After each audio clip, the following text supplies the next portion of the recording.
Is Anthony Brian Logan, and you're watching and/or listening to ABL Live. Thank y'all for joining me tonight. You could be almost anywhere in the whole wide world, but you're right here with me live on the show, and I appreciate y'all for that. We got a whole lot going on all over the internets, all over mainstream media, social media, everywhere, and I don't know where to start. First of all, we have the very first Kamala Harris solo interview of the 2024 presidential campaign, and why they had this. They did everything in their power to alert us of the Kamala Tim Walt's interview. So why they sneak this one in on local Pennsylvania television? We'll talk about that a little bit more, a little bit later. Also, we have a nationwide migration crisis. And I've been talking about the migrant situation for years. A lot of y'all been here for a long time, going all the way back to the 2015, 2016 Trump days. He talking about building the wall and sending them back. Remember all of that? I was saying the exact same things I'm saying right now about what's happening with the crisis. Now, back then it was good. We had it under control. We were able to manage it. But now it is out of control and ruining our country. We'll talk about that a little bit more, a little bit later. Also, Tezlyn Figaro. My. Like, what a disgrace. What in the world kind of performance was that as a moderator? How are you going to be a moderator at the same time not allowing anybody to express themselves, not allowing anybody to get a point across? Like, what is really going on? We're definitely going to approach that topic. And we got quite a few videos, quite a few things you have not seen on tonight's episode of ABL Live. And I thank y'all again for being here. You guys are the best audience anywhere on these internets. If you like what you're hearing so far, if you enjoy the content in general, please give the video a thumbs up, like the video, share the video, do all that good stuff. That'll help me out tremendously. Thank you. Now, where are we at? Hold on. I'm reading some of the comments. Some of you guys' comments. Look, I typically, shout out to you, AM1. I see you in the chat, boss. Typically, when I start, I try not to read the chat because I'm getting distracted. And then I start going off and talking about what someone said. But I did see one I needed to say something about right quick. If I can find it. I got to say something about it. Okay. Let me see. Yes, I am practicing my languages. I had French from high school, though. I already knew a little bit of French. I already knew that from when I was in like 10th grade. So I got basic French. And I do my Duolingo with my Spanish. I'm getting better at Spanish. I got to find one of them college lessons to practice with. I'm playing. But seriously, I got to practice my Spanish with somebody. But I do speak a little bit of French and Spanish at this point. I know enough of each language to pretty much understand the general gist of a conversation. Put it to you that way. But if you're going to try to say, hey, ABL, can you parlez-vous français with me right now in Paris? It might not really work too well. Okay. It might not really work too well. Oh yeah, gotta be hydrated, Ron Henderson. That's right. Gotta stay hydrated. The coconut water. And somebody in the chat almost got banned. Listen, somebody in the chat almost got banned talking about coconut water is disgusting. Excuse me, sir. That is almost enough to get you banned forever. But nah, this is really good. The Kirkland brand, no sugar added, one ingredient, coconut water. That's what you want. Simple ingredients. We'll talk about food a little bit more later. But shout out to you guys. I'm going to see if I can find that comment. Then I'll keep on rocking and rolling. But yeah, we got a whole lot happening here. We are going to get into a lot. All right. Yeah, I ain't going to be able to find that. It's like a needle in a haystack at this point. Let me just keep on rocking. All right. And so you saw that virtual AI? Yeah, I saw that. I was like, how dare you? Like, what is going on? I've had the Zyco. Now, if you're getting into chocolate coconut water, I mean, we're doing too much at that point. At that point, we're doing too much. Now we adding sugars, artificial colorings, and nah. You just want this right here. One ingredient, coconut water. That's it. No preservatives, no sugar, no nothing. Just straight up from the coconut, just crack it and pour it into the container. That's what you want, right? Just go to the beach, chop coconut down and crack it open and drink it. That's probably not how that works, but I'm going to just say that it does for now. Newsletters. American veteran says, how do you sign up for newsletters? I'm going to be totally honest with you right now. That newsletter is not under my control at the moment, but it should be a link on my website.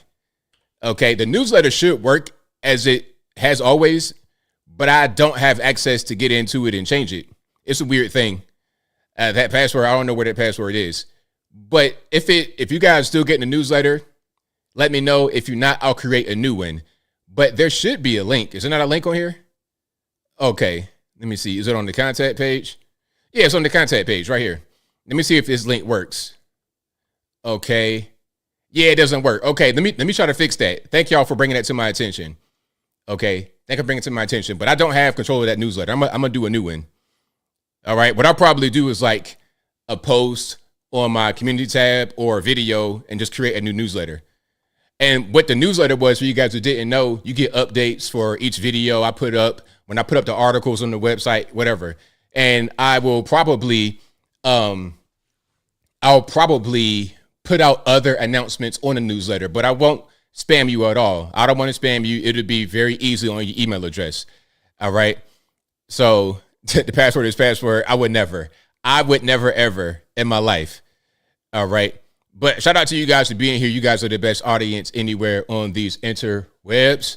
We got a lot going on tonight, but y'all know how I do. First, shout out to the sponsors. Shout out to patriotpost.us, your best source of news and information anywhere on these internets. Their link will always be in the description, or just go to patriotpost.us in your browser. Tell them that ABL sent you. Also, go to my merch website, ablmerch.com. We got the hats like these, the t-shirts, the stickers, the hoodies, mugs, and more right there on the website, ablmerch.com. Links will always be in the box. Also, go to my regular website, anthonyblogan.com. That is ANTHONY, the letter B, LOGAN.com. Go to the front page of the website. You'll be able to find articles for each video that I produce. And in each article, you have sources from the left, from the right, from the politically agnostic, from local, national, international, whatever you want. I got it. As long as it's legal, it will be on the website, anthonyblogan.com. Also, go to the contact page of the website, anthonyblogan.com/contact us. You can find my email address, my snail address, my UPS box, of course. Social media accounts, my Facebook, Instagram, Twitter, never going to call it X, and the TikTok. The TikTok should be on there. Look, I tried my best to resist it. But I got to go over there because actually TikTok's not on there. I'm going to fix that too. Matter of fact, I'm going to do that right now since I'm right here. But I got forced into TikTok just the same way I was trying to hold out forever.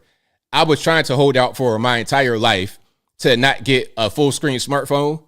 As of 2018, I would say I still had a BlackBerry with the full keyboard. Like, I was really trying to just live in, just be stuck in the year 2005.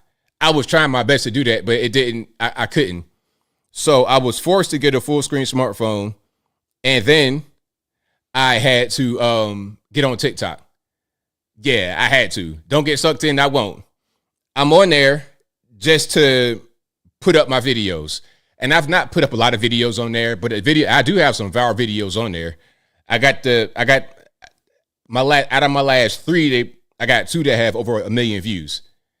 Yeah, so that's what that is.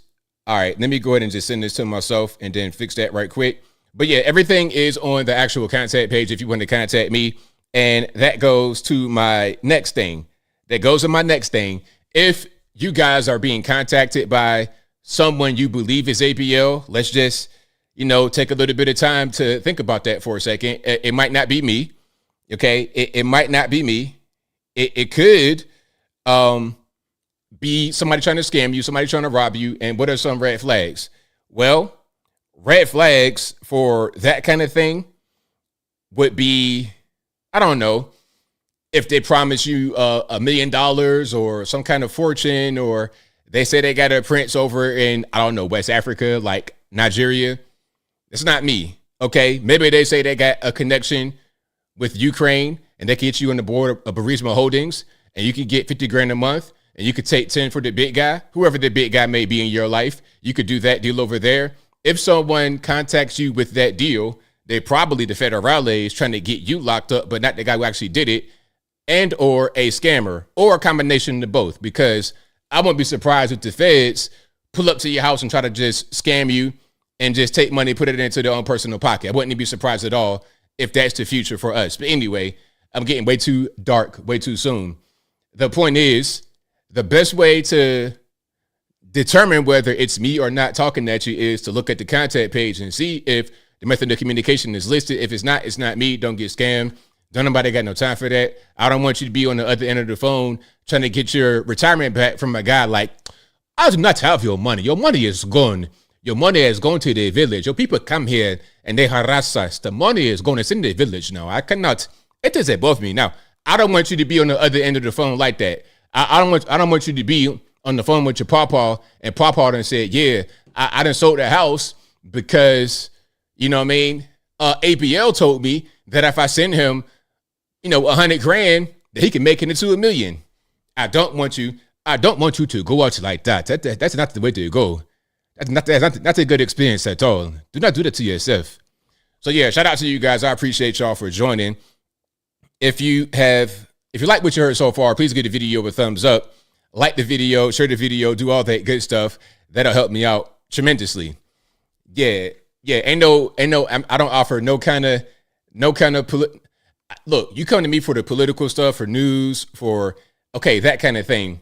And other things like on Uncle ABL, you come to me for as well. But I'm not going to be in the comment section trying to, give you some kind of princely inheritance. I don't have it to give you. I am so sorry. Sorry, not sorry.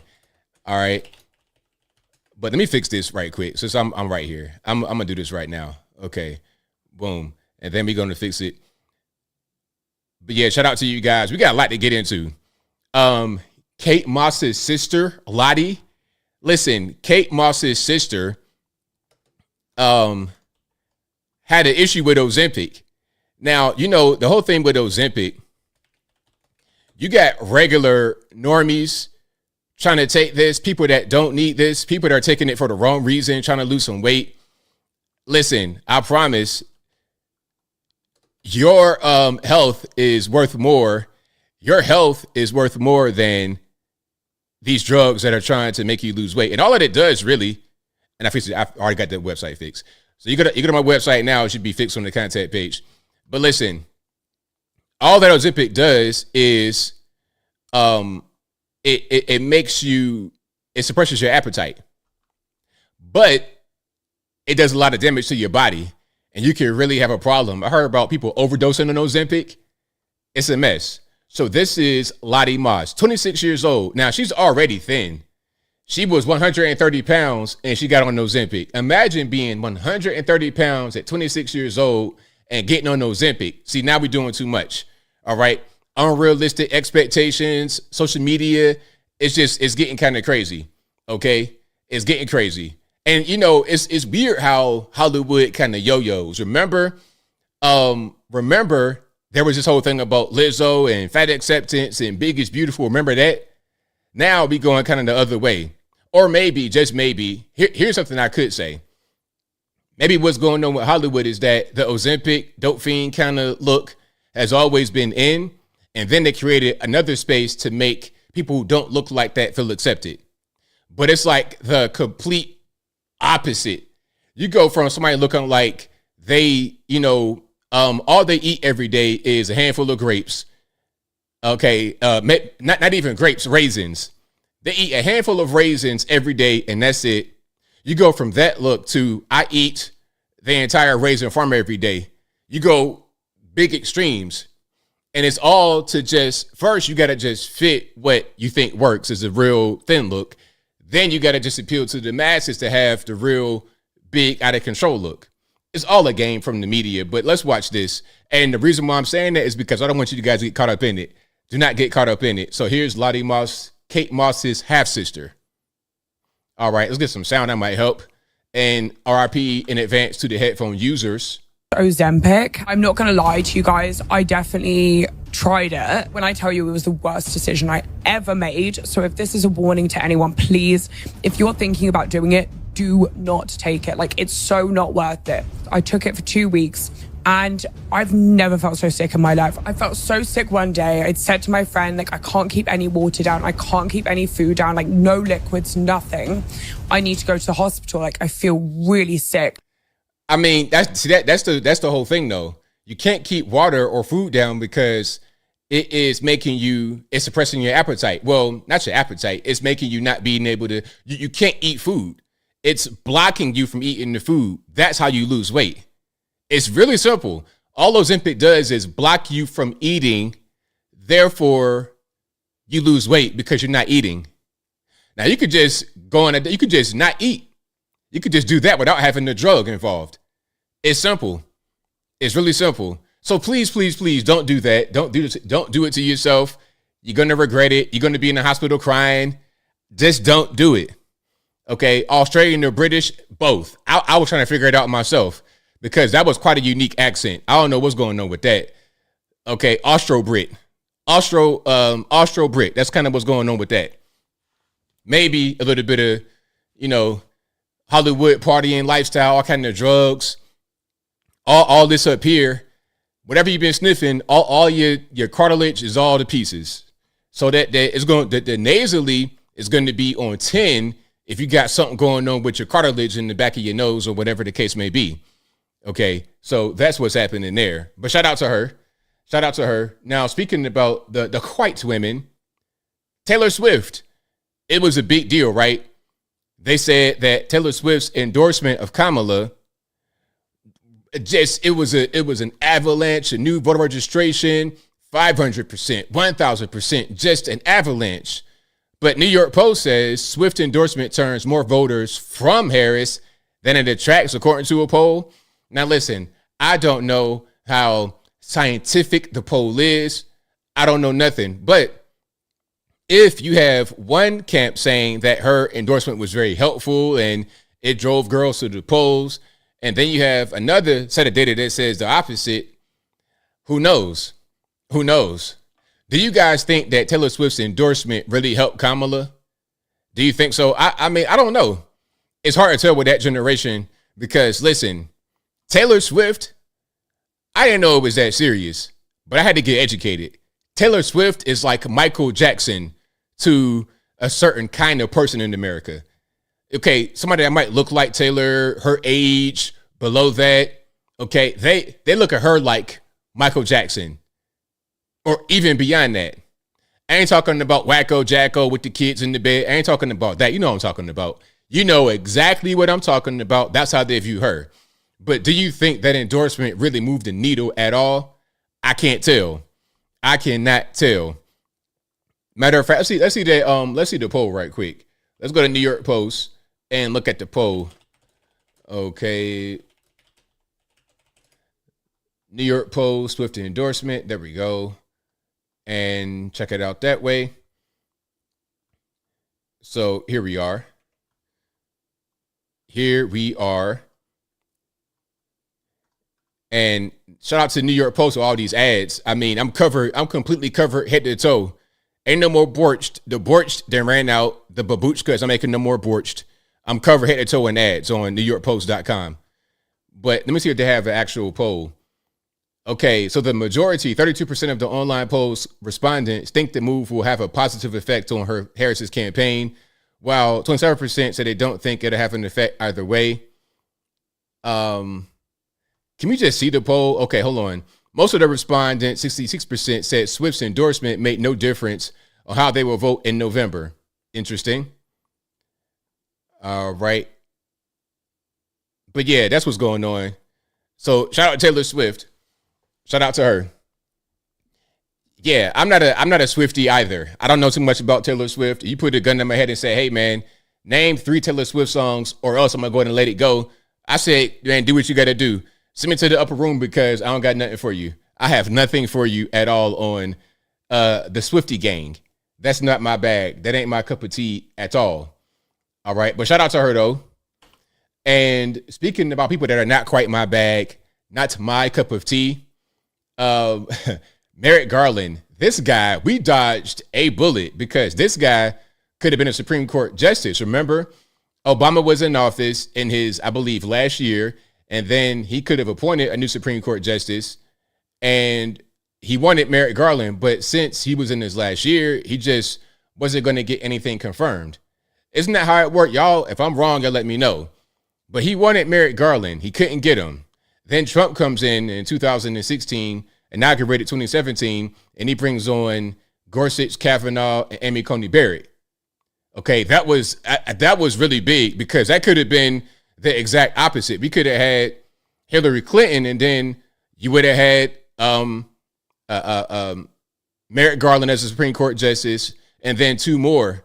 Really, it would have been they would have appointed Ketanji Brown Jackson or some other black person because it said he wanted a black woman to be right there on the Supreme Court, and I hated that he did that because she'll ever be branded with the whole diversity hire thing because he said, I want to hire a black woman. The same way he said he wanted to hire a black woman to be the vice president. So they are diversity hires by definition. Some are going to try to say that a person is being racist if they call them that. But how can it be racist when Joe Biden, the guy who appointed him, said it? He said it out of his own mouth on television. He said it. So I hated that they did that. But anyway, it could have been 3 plus the 4th. It would have been a mess. It would have been a whole big, crazy mess. All right, but let's watch this from Merrick Garland. It's kind of it is an ironic statement. Check it out. Our norms are a promise that we will. Hold on, let's start from the top because it was kind of low in the beginning. Our norms are a promise that we will fiercely protect the independence of this department from political interference in our criminal investigations. Our norms are a promise that we will not allow this department to be used as a political weapon. And our norms are a promise that we will not allow this nation to become a country where law enforcement is treated as an apparatus of politics. Sir, do you understand what's happening in this country right now? Do you see what's going on with Trump and the whole lawfare thing? Look at that face, man. There go that face right there. Do you even believe what you're saying? Do you really believe that, my man? Alvin Bragg and Letitia James and all these people that are being used to try and get Trump out of the way. You really believe that? Come on, man. 10 for the big guy. Can we get the guy locked up or not? It's a mess. It is a crazy mess, man. Big liar. Again, that guy could have been a Supreme Court justice. Imagine if he was out there in that robe. Oh, my goodness. My. That would have been a scary sight. So shout out to Trump for that. Now, Tim Walz, this guy. Have you really seen a lot of Tim Walz lately? I see him occasionally, but I was reading something. It might have been an article. I forget where it was at, but the article or whatever excerpt I was reading said that Tim Walz has not really appeared much on television since he became the VP pick for Kamala, because before he was on TV a lot. He started a whole weird AstroTurf campaign. He did quite a few things on television, but the article was saying that he's just trying to show her loyalty to Kamala. So then once he went through that whole rigmarole, all right, I'm done doing that. I got the VP pick. Now I'm going to just sit on the sideline. But when we do see Tim Walz, he is exactly what he talks about. The whole weird thing, that's pretty much Tim Walz in a nutshell. All right, let's check it out. Here we go.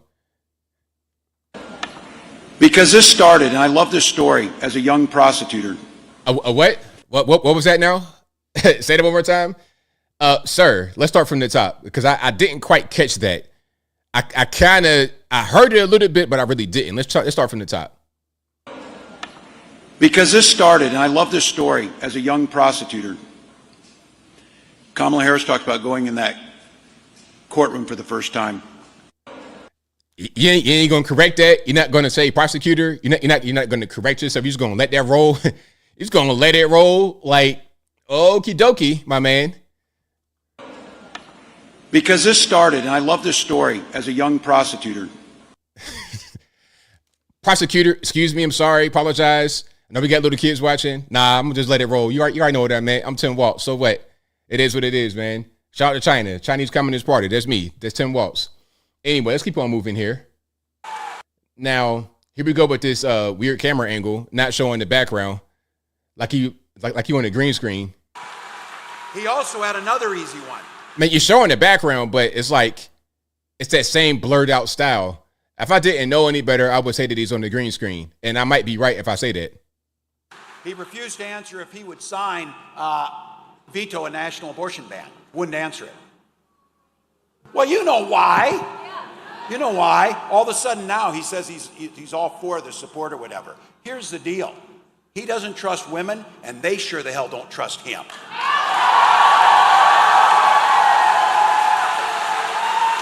And for all of you.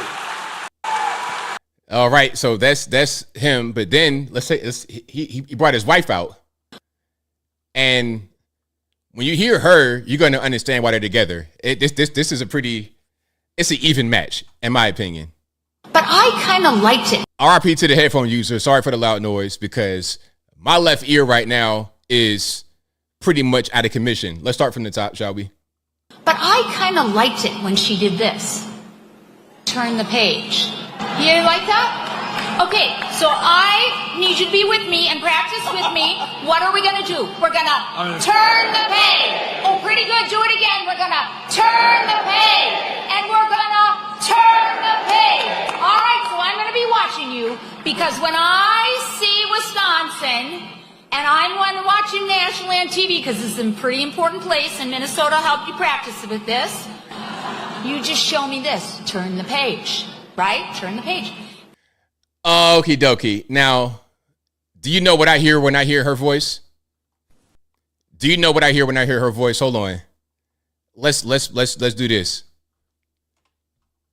Hey, I'll bet Bobby would enjoy going to the pool, don't you know? Oh, come on now, you two. He's your little brother. And I can't think of a better way to start the summer than the three of you going to the pool together. That's pretty much that voice right there. Kamala sound that same way. I don't know where that voice comes from. Is that like a voice pack they put in your chest? Like, hey, take that Minnesota marm voice, that Minnesota suburb marm voice. Take that. And shout out to the Minnesota marms. Shout out to y'all. If you sound like Bobby's mom from Bobby's World, it's totally fine. If you cool, it's all good. I'm just saying I observed that. I observed it. I observed it. But yeah, shout out to Bobby's mom, and shout out to you guys out there in Minnesota. But if you like what you're hearing so far, please give the video a thumbs up. Like the video, share the video, do all that good stuff. That'll help me out tremendously. But yeah, I think Miss Gwen Waltz is pretty much on the same page with her husband Tim. All right, so shout out to them. All right. Now, here's Kamala looking a little bit tired. They got you running ragged, Kamala. They ain't letting you get no rest. Like, you need to go get whatever kind of treatment they give Joe Biden after a long day of going to bed at 4 o'clock in the afternoon. Okay, you get up at 10 a.m. and you're in bed by 4. So whatever he uses to get him through those 6 hours, you need some of that same thing for yourself. Let's check this out right quick, shall we? All right, here we go. I am feeling very good about Pennsylvania, because there are a lot of people in Pennsylvania who deserve to be seen and heard. That's why I'm here in Johnstown, and I will be continuing to travel around the state. How are you feeling about Pennsylvania? I am feeling very good about Pennsylvania, because there are a lot of... Look at his body language, man. Look at the body language. Like, this right here is like defeat. It's defeat. Are you okay? Can they just let you go home? I mean, this might be how Joe Biden was filling out on the campaign show. It's like, yo, I am 1,000 years old. I'm out here like a vampire trying to walk in the daytime. This is crazy. Can I please go back in my chamber and just rest until it's time to get up for real? I don't want to be here. That's the kind of vibe I'm getting from Miss Harris right here. She looks completely tired. Now, when I see Trump, I don't normally see this kind of tired, disheveled, shoulders down. I don't really see that from Trump too much. And if I have, maybe I missed it. Yeah. But it's really unfortunate. I mean, I don't see this person right here becoming the president, man. It's just, when people look at you to be a leader, they're looking for confidence. They're looking for somebody that is going to be, you know, energetic, and they can, this is not it. This is why she did so poorly in 2020 when she ran the first time. She dropped out in 2019 before the 2020 primaries even happened, before Iowa, before Pete Buttigieg went out there and won Iowa for some reason. She has already dropped out because she's not a good candidate. Okay. If you want her to go to the brunch that they had, did you guys see that brunch? Oh my God. Hold on. You guys got to see the brunch. Listen, Kamala can do stuff like that, but when it comes to actually being a leader and having a strenuous schedule, no, that's not really her. That's not really her. Okay, so let's check it out here. I ain't gonna play no videos, but I'm gonna just show you some pictures. Okay. All right. Now, this is also a racist thing, but it is what it is. You could do whatever you want if your name is Joe Biden, Kamala Harris, or whatever. Now, look. Today, President Biden hosted a brunch on the South Lawn in celebration of Black excellence. Yes, it says Black. This is the White House's official Twitter page. I'm not making this up. Okay, our administration will continue to center racial equity in everything that we do and work to make the promise of America real for all Americans. All right. And look, we got a bunch of celebrities. Okay. It was an all-white party. All right, everybody has on white, having the good old time, chuckling it up. All right, these are the people at the brunch. Okay, that's what's going on. Now, these people, a lot of them, they're not like us. They're not like me specifically. A lot of them, they're not from where I'm from. They don't know what I know. They're a different kind of people. They're Black and they're American, but they're different. I would never go to no all-white party. I'm never going to do nothing stupid like this. Like, what is the purpose? What are we gaining by doing this? By doing the real-life Where's Waldo cosplay? What are we actually going to accomplish here? Huh? I don't understand. A brunch? Is that brunch going to bring down the price of food, gas, housing? Is a brunch going to close the border? Is a brunch going to reduce inflation worldwide? Is a brunch going to stop China and Taiwan and Israel and Ukraine? Is that going to do that? Nah. Oh, okay. Cool. So that's what's going on. All right. And there was a lot of celebrities there, a lot of Black celebrities. Yeah. And again, this is hosted by the White House on the White House lawn, South Lawn, Black Excellence Brunch. Now, you know, they couldn't do no other white. But the thing is, they look at it like, so what? It's not a big deal. We're not going to give them anything for the vote. We're going to do a party and that'll be it. That's all they ever do. That's all they ever do is throw a party. No policy, no nothing. She's Black and her niece had pigtails in the picture that went viral. So I'm going to vote for her because of that, which is completely ridiculous. I don't care nothing about all the other stuff. What are you going to actually do policy-wise? What are you going to implement to help this country operate more efficiently? What are you going to do with all the migrants? Like, that's what I'm worried about. I don't care nothing about no parties. I couldn't care less. I get invited to stuff. I'm good, man. Like, I definitely wouldn't go to nothing like that. All right, hold on. Summer Sky says, ABL, you see everybody wearing pearls. Now even men. Yeah, I saw that. I saw a man wearing pearls. I'm like, are we men or mice? Pearls? Like, what part of the game is that? Since when did men wear pearls on their neck? I would never. I mean, and these would be the so-called straight guys wearing like regular stuff. They got on a regular outfit, not even like a Bruce Jenner type situation. They got on a regular outfit with some pearls, white pearls on their neck. I was like, man, my great grandma would rock pearls amazingly. I never once thought, hey, you know what? I see my great grandma wearing the pearls. How about I put her pearls on? I never had that kind of curiosity. I'm good. And I'm definitely not going to start doing that as a full grown man. Imagine you're a man with a gray beard and a set of pearls on, like you doing some kind of fashion. Like, that's not really it. Batista wore pearls. Hey man, these celebrities be doing all kind of stuff, but they can do what they're going to do. Not I. All right. But yeah, shout out to Batista. I don't know. Is he, I don't know what's going on with him. He might be part of the LGBTs. He might be an alphabet boy on the low. But let's check this out from a campaign stop. This appears to be an edited video already. Without me even watching this, I could tell that there might be some cuts in this. So let's see what's going on here. Are you having fun on the bus tour? Your generation, I mean, I love you guys. You are so smart. You are not patient. You are just ready to lead. And I'm counting on you guys. I really am. So we're doing. And she has the Chucks and the pearls on right now. The Chuck Taylor shoes and the pearls. That is so cringe. This together, right? That's right. That's right. Well, thank you. Oh, okay. Yes. Okay. Thank you. You're braceleting me? Yes. Oh, that's wonderful. Did you make this? Actually, we got it from the North Carolina Democratic Party. We're all here together. We've been voting all month. So you're like blinging out. Are you having fun? Yeah, so that's not really who you want. Yeah, she is. She is very tiny. She's very small.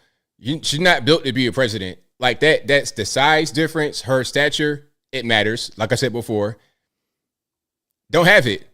Hey, if she wants to be a senator or something like that, and they want to prop her up artificially by ways of the mainstream media, then they can make it happen.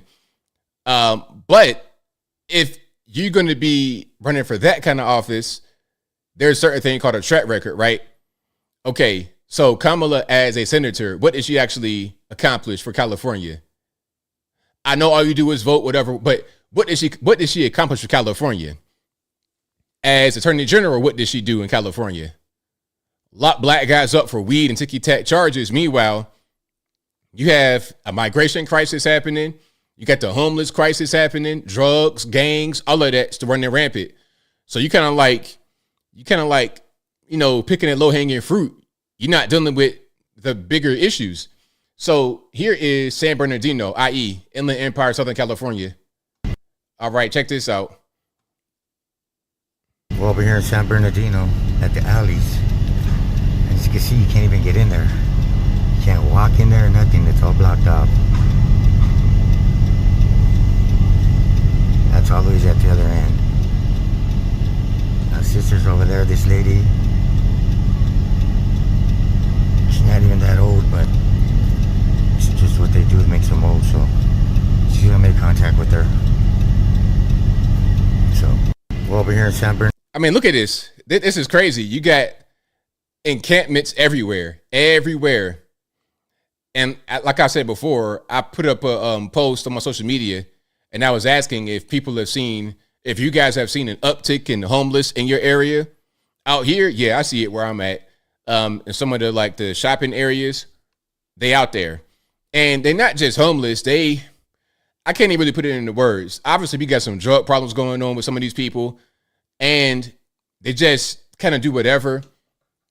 Okay, you coming up to a stoplight and they are in the street trying to cross it at the same time. It's like, look, man, don't come up to my car talking crazy because I do have it ready. It's ready. So don't come to my car talking crazy. Just leave me alone. Just, I don't want no And if I lived in California and I'm facing the same situation, what am I to do if I can't really have what I need? They want to try to ban guns. They want to not allow you to protect yourself. But what happens when you have to walk past this and somebody's high can be, high as gas in California, and they want to try to do something to you because of their mental state? What are you going to do? What if they gang up on you? What are you going to do? You got to do something. But yeah, they're everywhere. They're all in the traffic. I be seeing them. They're every corner in Minnesota. Yeah. They everywhere. They be in the streets walking. I see them walking all the time with baby strollers with no baby in it. It be just they're garbage. I see them all the time just getting in the way. All of that is drugs. The people that are homeless and just going through a tough time, you don't see them just out in the street, shirt off, twirling around, playing the speaker. You don't see that. They just be over there trying to stay away from all of that. They don't want to be involved in that kind of crazy activity. But those who are on the drugs, on that cheap fentanyl, they'll do pretty much whatever out in the street. Okay? They will do whatever. All right? But yeah, shout out to the people out there in the camps. Let's not do that too much anymore. All right. Now, you guys got wildfires in California. What's happening right now with the California wildfires? I've been seeing some things on social media. I've seen some news about it, but I'm not quite sure. It's just a regular old. Maybe somebody setting it on purpose. Maybe we have migrants. Maybe we got just crazy people. Yeah, I've seen some things. I've seen some of the people that like to smoke crack for a living, just become a menace to society, throwing rocks at cars as they drive by on the freeway. They might spark a blaze. What's happening? I don't know. But yeah, we got to get them fires under control. We got to get them under control. Now, is it do fires? Nah. California's always on fire. I don't think there's no weapon that's going to do it. Okay. Yeah, hey, the baby stroller, LAO, that's universal. That's everywhere, all around the country. All around the country with garbage in it. You think, like, okay, you see them on the side of the road walking. Oh, that baby stroller. Ain't no baby in there. There's no baby in there. All right. But let's check this out. We got Amazon workers confronting managers over the wildfire smoke. Let's see this. Amazon workers confronting managers over wildfire smoke and when right to leave work. So maybe you got smoke inside the warehouse. I don't know what's going on, but I'm seeing quite a few masks. The mask could be to prevent them from inhaling the smoke. Maybe. One thing about fires, if you guys don't know, if you're in a fire, like a burning house or something like that, people die more from smoke inhalation than they do the flames burning the body up, because you can survive with burn wounds, but if you breathe in the smoke, you can't breathe because the fire will remove the oxygen. So all you're going to do is be able to inhale the smoke. You're not breathing oxygen. You'll suffocate before you burn up. But anyway, I digress. A little morbid, but it's just a fact. We have to come to you for our safety. Your job is literally to keep us safe. Period. That's your job. That is your job, bro. This group is getting big. I will be able to address anybody's concerns individually at the moment. These people feel unsafe. All these people feel unsafe. You guys feel unsafe out there? Yes. No, it's not fair. That's why this has come to this. It shouldn't have to come to this. The general manager is not even here. He wasn't here on Sunday. Wait, how can you explain that? It's a Tuesday. I get it on Sunday you're with your family, but it's a Tuesday and this building is having a crisis. You guys call yourselves leaders? Where's the leadership at? Like, you should let people go home if they feel unsafe. I mean, there's all sorts of breathing issues that you don't necessarily know about what people's pre-existing conditions are, and people should have the option to VTO if they feel unsafe. Right, are you going to prioritize people's safety over production? Are you ready to let the head count drop and VTO people? Now, let's pause right here. Here's a point that can be made right here. The point could be that these are entitled Americans and that their health and safety is not really as important as a production. So what we're going to do is we're going to bring in a bunch of these migrants to do the job for you. What's going to end up happening, but here's what's going to end up happening. You're going to degrade society by doing that. If your solution to these work problems is to replace Americans with third world people, you're going to just eventually make that area become third world. You're bringing in third world people, giving them very low wages. They're not going to have an American standard. They're not going to have the cultural standard. They're not going to have the financial standard. They're going to live below. You're just creating a permanent underclass intentionally to do these jobs rather than allowing Americans to do it. You're bringing back slave labor kind of a little bit. That's what's going on. And these people, they don't improve society. They're going to just degrade society. Wherever they go in mass numbers like that with no counterbalance. It's just them in one area. They never really assimilate. And they have to, if they're coming from a country that has a lot of problems, because with anyone, if you live in a place and there's problems like California, like Haiti, like Venezuela, like wherever, the people of that place cause the problems. Listen, poverty, all that kind of stuff. Okay. You got some really serious poverty in this world, but in those places, you don't have necessarily very, very, very high crime. Not all the time. Sometimes, but not all the time. The people of that place make the place. Okay, if you got a country and people can't drive, they don't know how to read, you can't bring them into a place where everybody has those skills and expect them to operate correctly. It doesn't make any sense. That's just not how it works at all. All right. Yeah, the melting pot ain't gonna melt. Melting pot ain't gonna melt. Look, if it's me and you ain't speaking no English, I mean, I can't do nothing for you. Okay, ain't gonna be no parlez-vous français, drable English, drable espagnol, ain't gonna be none of that. No, we're not doing it. Either you learn English or go back.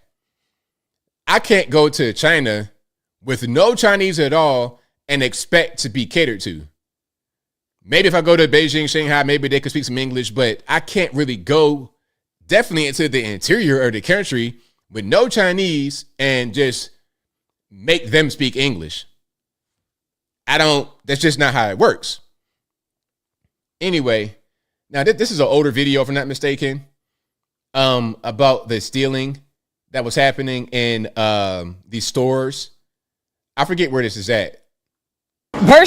All right, check this out. It's an older video, if I'm not mistaken. It's kind of making the rounds again. I just wanted to show it.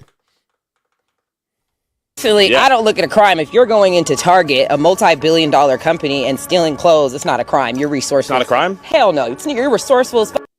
You're homeless. That's where we disagree, I think. You've been displaced. I mean, because you're white and I'm black, there's a whole nother socio-economical piece that I have never had access to. So you can go into any single place and put your name on a piece of paper, apply for that job. You're not worried about if your name sounds too black. You're not worried about if when you show up, if you got to do something with your locks. Because listen, okay, I really want to talk about this. Your name sounding too black. Listen, if I was a hiring manager and I come across some unpronounceable, obviously black American name, I'm throwing the application in the garbage because I know off the rip is going to be problems. Immediately, I know it's going to be a cultural clash. Listen, if you got a crazy messed up name, change it. The Asians, they change their name. The Jews, they change their name. So what makes us so different or better than anybody else? Okay. When one nation comes into another nation and they conquer it, what do? They go Constantinople, Istanbul. They change names. They change things. Okay, you see it happening right now with the liberals trying to change language, Latinx and all kind of other dumb stuff. They change your name. And in this case, if you got a crazy 18-syllable, okay, Walmart Tavius, if that's you, go ahead and change that. Okay, Walter is fine. You could go by Walter. Matter of fact, you can go by Walt. How about that? Walt. Perfect. Rather than Walmart Tavius. You see the difference? You see how that might help you a little bit in your life? Just maybe. Because it's inappropriate. Target enslaved my ancestors a year ago. Target? What did Target do? If we really want to break down every single system that has truly impoverished our community, enslaved us, taken money from our families, and then displaced us as if now we're the burden to this entire city that was once 40% black. Sure. But what did Target do, and at what point do we not uphold any values when we lead to... At what point do we not uphold Target to then give back all of their funds that they can easily give back? But if we steal... What did Target do? Target is a store. Listen, if you are productive, if you have any kind of productivity in society, you're making money, you have any resources, you go to Target, you buy your things, and you go home. And if you want to work there, you're a young person or whatever it is, you can work there as well. You have to give to the Target store or whatever kind of store you have, local store, small store, big store, whatever it is, you give your money, you patronize it, and in return, you get jobs. You could become a cashier, manager, whatever the case may be. All right, that's how it works. From Target, then we steal from CVS, then we steal from Walmart, and then the Walmarts leave, and then all we have. But we built it. No, but then all we have are corner stores in Oakland when we run out all these large businesses, right? Our corner stores are mom and pop's own. They're black and brown owned. We don't steal from our corner stores. That's the crazy part. Security footage shows a man walking into Ideal Market in Oakland and seconds later ripping out the store's ATM. It happened around 10 p.m. Thursday night. Hey, the editing, stop, man. The editing is crazy. While the store was still open with an employee inside. We have ATM as a convenience for the neighborhood, for the customers that come here. But we could walk into a let's corner take Walmart's in Chicago. Okay. They're gone. Why are they gone? Whose fault is that? People stealing from Walmart. Why did Walmart come into an urban city already and displace thousands of black people in an area? I mean, people like that you can't talk to. People like that you can't talk. That's a Tezlyn Figaro type of. They're not listening. You can't talk to them. You can't tell them anything. That kind of activity, that kind of behavior, I stay away from. A person like that would get you deleted by the police for not knowing when to stop talking when they approach you. So no, I'm good. I am super good. Oh, and you know the whole jobs thing, right? Wasn't Trump the one talking about trying to bring black jobs back? Wasn't that him talking about black jobs? And so wouldn't she like black jobs? if there's an issue with poverty and whatnot in your community and you need jobs, and Trump says, hey, I want to bring back black jobs. I want to protect black jobs. Wouldn't that be a good thing? Why would you be against that? Because the media said that it's racist. How is it racist to want to help people that clearly need it? Y'all need it. I mean, you out there with a graphic t-shirt on that's probably real old. I mean, come on, man. Like, stop it. What are we doing? Now, they said that was racist, right? The black jobs remark. Here is your man, Joe Biden, recently saying the exact same thing. Oh. Okay, maybe he'll say jobs of color rather than black jobs. Or maybe he wants to say jobs of color, because you're going to see his reaction at the end. Check it out. Oh, in just 3.5 years, we created over 2 million new black jobs for black Americans and black. Oh. Now, look, he got a reaction because he said the whole black jobs thing. And I think that was at the brunch, the white party I just showed you. So you see the little, the 1992 sitcom. Ooh, that's kind of how the crowd just did right now when he said black jobs. So what he was trying to say at the end was jobs for black Americans. How is that different than saying black jobs? That's like saying people of color rather than colored people. It's the same thing.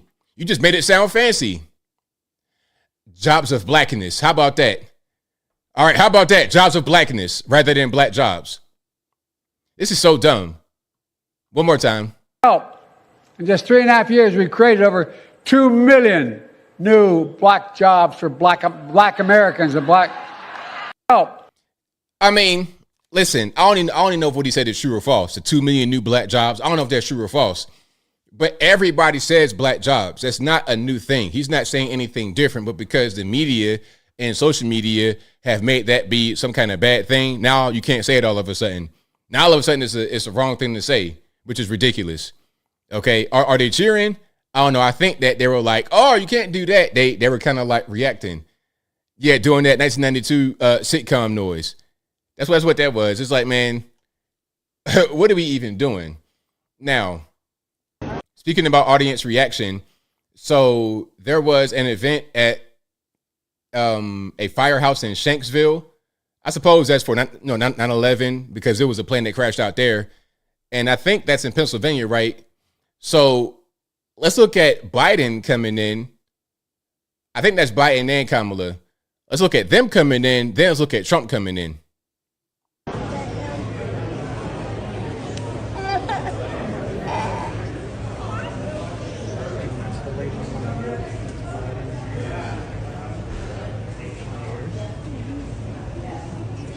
So he's in the building. Kamala and Biden are in the building, but I don't see much reaction from the people. There he is. Now here's Trump coming in.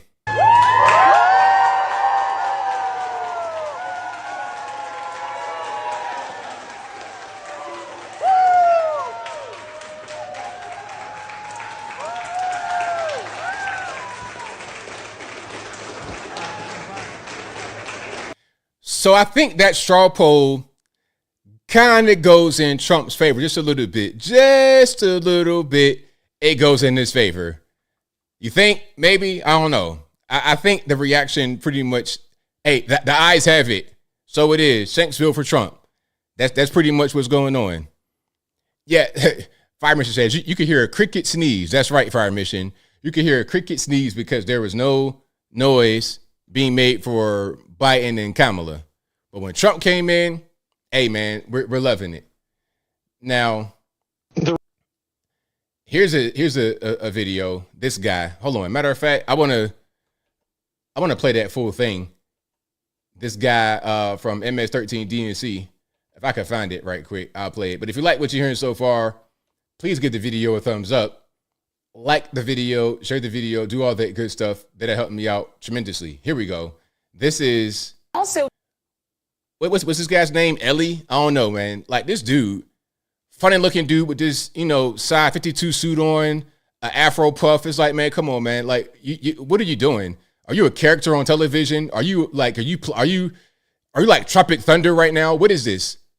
Also to do things, Ellie, that one would think are career-ending. The way he desecrated Arlington National Cemetery would be career-ending for a normal politician. His constant lies. But even this piece about saying, well, my building was the tallest until, they brought down the World Trade Center. Now it's the second tall. I mean, everything he does is despicable. The reason why it doesn't end his career is because his supporters are just as despicable. All right? There we go. Basket of deplorables, despicable, just dump on us. We're trash, right? We're just trash people. We're worth nothing. Meanwhile, look at your face, man. Look at yourself right now. You want to call us despicable? Take a look in the mirror, my man. What size suit is this? Where'd you get that? Tailor that. What is going on? You look crazy right now, man. Don't get into the personal attacks. Talk about policy. Don't just say we're despicable, okay? That suit size is despicable. How about that? Let's focus on policy rather than the name calling. I'm just saying, I can do that all day long. I grew up doing that. If you want to do that, we could do that. But I want to focus on politics. And that's your size 64 suit and your Afro puff. Trump's whole thing, he's a narcissist, right? And so his whole thing is to have a complete lack of compassion and empathy for everybody else. It's all about him. That's why he lies about 9/11. It's all about him, me. He's probably the least compassionate president we've had in 200 years since Andrew Jackson. And it works for him because his supporters are just as ungenerous and have just as little compassion and empathy for others. So when he is seen out there, essentially, as you guys have put it, desecrating our national symbols, when he is seen out there putting himself above all else, his supporters also want that to be the case. They want to do that in their own lives. That's how they think of themselves. So what do we want to do? What do I want to do in my own life? Desecrating, what are we talking about? Trump is not the only person that has gone to the National Cemetery and taken pictures at a gravesite with their family. He's not the only one that's done that. There have been others. Obama, Biden, they do that. That's what you do. So what's the problem? The family said the family invited him and he showed up. What's the problem? The family wanted him there. And that's why it never hurts Trump when he takes these crass and classless actions. It's because his supporters think that being crass and classless is actually kind of cool. Yeah, and they also, he hates the people they hate. So when he makes up this idea that these Muslims in New Jersey were cheering, and they're Americans in New Jersey, cheering supposedly for the towers to come down, he's like, well, yeah, because my supporters don't like them, right? The same way that and this is the precursor. Okay, so that's that. So you saw what's going on there. Now, I think Team Trump took that or a piece of that and made it into an ad, okay, on TikTok. And by the way, Trump is killing it on TikTok right now. He's killing it on TikTok. They love him over there. The reason why it doesn't end his career is because his supporters are just as despicable.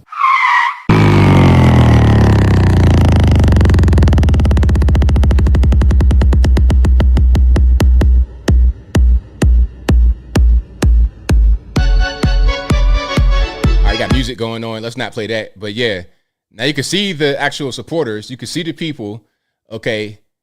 And listen, just like, who was that? Was it Kamala at the debate talking about, hey, I want to invite you guys to go to a Trump rally. Who was it? First of all, can we talk about that little piece for a minute? Who was the rocket scientist who suggested that Kamala should invite people to the rally of somebody else? Does it make any sense? Hey, go to his rally. I know I'm out here for myself and I want you to come to my rally, but go to his rally. So maybe she thinks it's going to be a negative reaction, I suppose, at a Trump rally. Man, please listen. You go to a Trump rally, it's going to be nothing but love. Nothing but love. It's going to be a great time. You're going to enjoy yourself. It's not going to be a thing that you're going to regret going to. So I would say, hey, take your advice and go to a Trump rally, meet people, talk to them, rather than just listening to these people with these size 84 Steve Harvey collection suits on, talking crazy at you with no towel on his collar on TV. Listen, don't listen to them just tell you anything. Go out there and talk to the people. I'll talk to anybody. I don't care who it is. It could be that man right there with the size 100 suit on, or anybody in the street. It doesn't matter. I'll talk to you and I hear you out. I will hear you out. All right. So yes, go to a Trump rally and just experience it. Have fun. Have a good time. All right. Speaking about Trump on TikTok. All right. We got a clip from CNN. Listen, even CNN, they're admitting, it says Gen Z creators jumping on the politics on TikTok, and we're seeing Trump signs, young people like Gen Z, early 20s, late teens, they're into Trump, and they're showing it a lot on TikTok, and they're going viral all over the place. All right, check this out. All right, let's get a little bit of sound. That might help.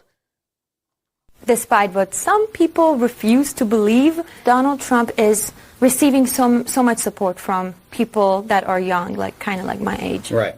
Nessa is an Iranian immigrant who's amassed thousands of followers with her pro-Trump TikToks, many of which show off this MAGA store in Forest Lake, Minnesota. You will get compliments from most people on social media as long as you support their opinions, and I believe the algorithm also plays a huge part, specifically on TikTok. You know when you're posting this stuff that it's going to start a debate. Yes. And that's kind of the point? Kind of, yeah. I believe I'm providing a space for Republicans and Democrats to have debates. Despite. So there we go. So shout out to her. Shout out to her. Now, some are going to say, oh, she's just doing that to get a check, ABL. She don't really mean that. I mean, first of all, you can't really determine that. But second of all, I mean, if you're going to talk about grifting, the grifts on the left are crazy. Hey, what's the biggest grift that you've seen on the left? 10 for the big guy. How about that? How about your crackhead son going to Ukraine and getting a job on the board of an energy company to sit on the board, getting paid $50,000 a month, okay, after he had been discharged from the military for smoking crack. And then 10% of that goes back to Joe Biden. And there's deals like that all over the world. All over the world. Joe Biden went on TV and threatened the prosecutor for looking into the company that his son worked for. And he said that if you don't fire that prosecutor, Victor Shokin, if you don't fire that prosecutor, you're not going to get $1 billion to guarantee from the USA. And of course, that guy was fired after he made that threat because that was going to mess up his money. See, Joe Biden went to Ukraine to get his own bag protected. Hey, listen, get that prosecutor out of the way, because if he finds some problem with my son's company that he works for, then I can't get my taste. I can't get my 10%. I'm the big guy. I can't get my 10%. We can't have that kind of problem. That's what they do. So when you're talking about grift, look in the right direction.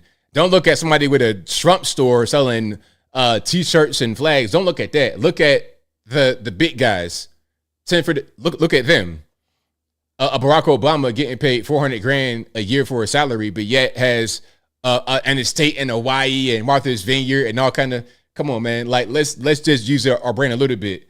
Let's use our brain a little bit, shall we?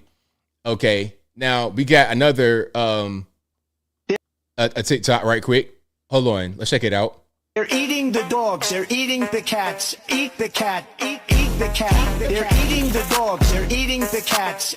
They're eating the dogs. They're eating the cats. Eat the cat. Eat the cat. They're eating the dogs. They're eating the cats. Eat the cat. Eat the cat. They're eating the dogs. They're eating the dogs. They're eating the cats. Eat the cat. Eat the cat. This is a long video. It's like 1:30, and it's a big compilation of these things. Like that soundbite is all over the place. He is crushing social media, TikTok, everywhere. He's crushing it. He's crushing it. Now, the Democrats are trying to spend a bunch of money paying influencers or whatever, but a lot of the viral things that are surrounding Trump are organic. Team Kamala will pay influencers to say certain things, talking about Project 2025, which is completely nothing. It's a nothing burger completely, but they'll say it's something. Okay, they got Google kind of trained for people to try and search that term. They got them trained to search it. So then when they search Project 2025, you're going to get propaganda that pops up from them. And they're going to say, oh, well, this is Trump's plan and he wants to send us back to the Stone Age. Just lies, straight up lies. Okay. Now, hold on. I got a troll in the chat. Straggler, what's the problem, Straggler? You got an issue? Straggler says, I'm a disruptor acting. What is a disruptor? Am I being what they say? What's the Scientology word? Am I being, I forget what the word they use. Divisive, disruptive, some type of word they use. I don't know. But man, I'm just speaking my mind. Hey, Straggler, if you got a problem, come up, call me later on when I open the calls. But I know you're not going to call because you have 2 words in your vocabulary, and to complete a sentence is going to be a struggle. All right. I know you got 2 words in your vocabulary. Completing a sentence would be a struggle. So I understand if you don't want to call. But I'll open the calls later on. I could talk to you then. But as of right now, you're talking to yourself. And you're about to get blocked for real, for real. But let's look at this from Don Lemon. So Melania had responded to Trump almost being assassinated. And Don Lemon responded to her. Okay, now I've not seen this, but I want to watch it with you guys to see what he said. All right, hold on one second. Yeah, I challenge everybody to call. I'll let everybody come on, call me, ask me a question. You could call me all kind of names. You could do that kind of great school stuff. That's fine. But hey, I always ask people to call, but usually when they be in the comment section talking crazy, they'll never call. And I respect people that call me with a different opinion. I respect it a lot because you were brave enough to get on the phone in front of an audience and express yourself. I can respect it a lot. But when you want to be a keyboard warrior, a pseudonym, you could be a bot completely, not even a human being. The attempt to end my husband's life was a horrible, distressing experience. Now, the silence around it feels heavy. I can't help but wonder, why didn't law enforcement officials arrest the shooter before the speech? There is definitely more to this story. Now, what's happening right now is he's making faces. So Don Lemon, if you can't see the video, and shout out to you guys, listen to the podcast. I appreciate it. Available on all audio streaming platforms. But as she's talking, he put his face below her face on top of her video. And he's reacting with his face. He's just making all kind of crazy faces. And it's like, what's the problem with what she's saying? What did she say that was wrong? And we need to uncover the truth.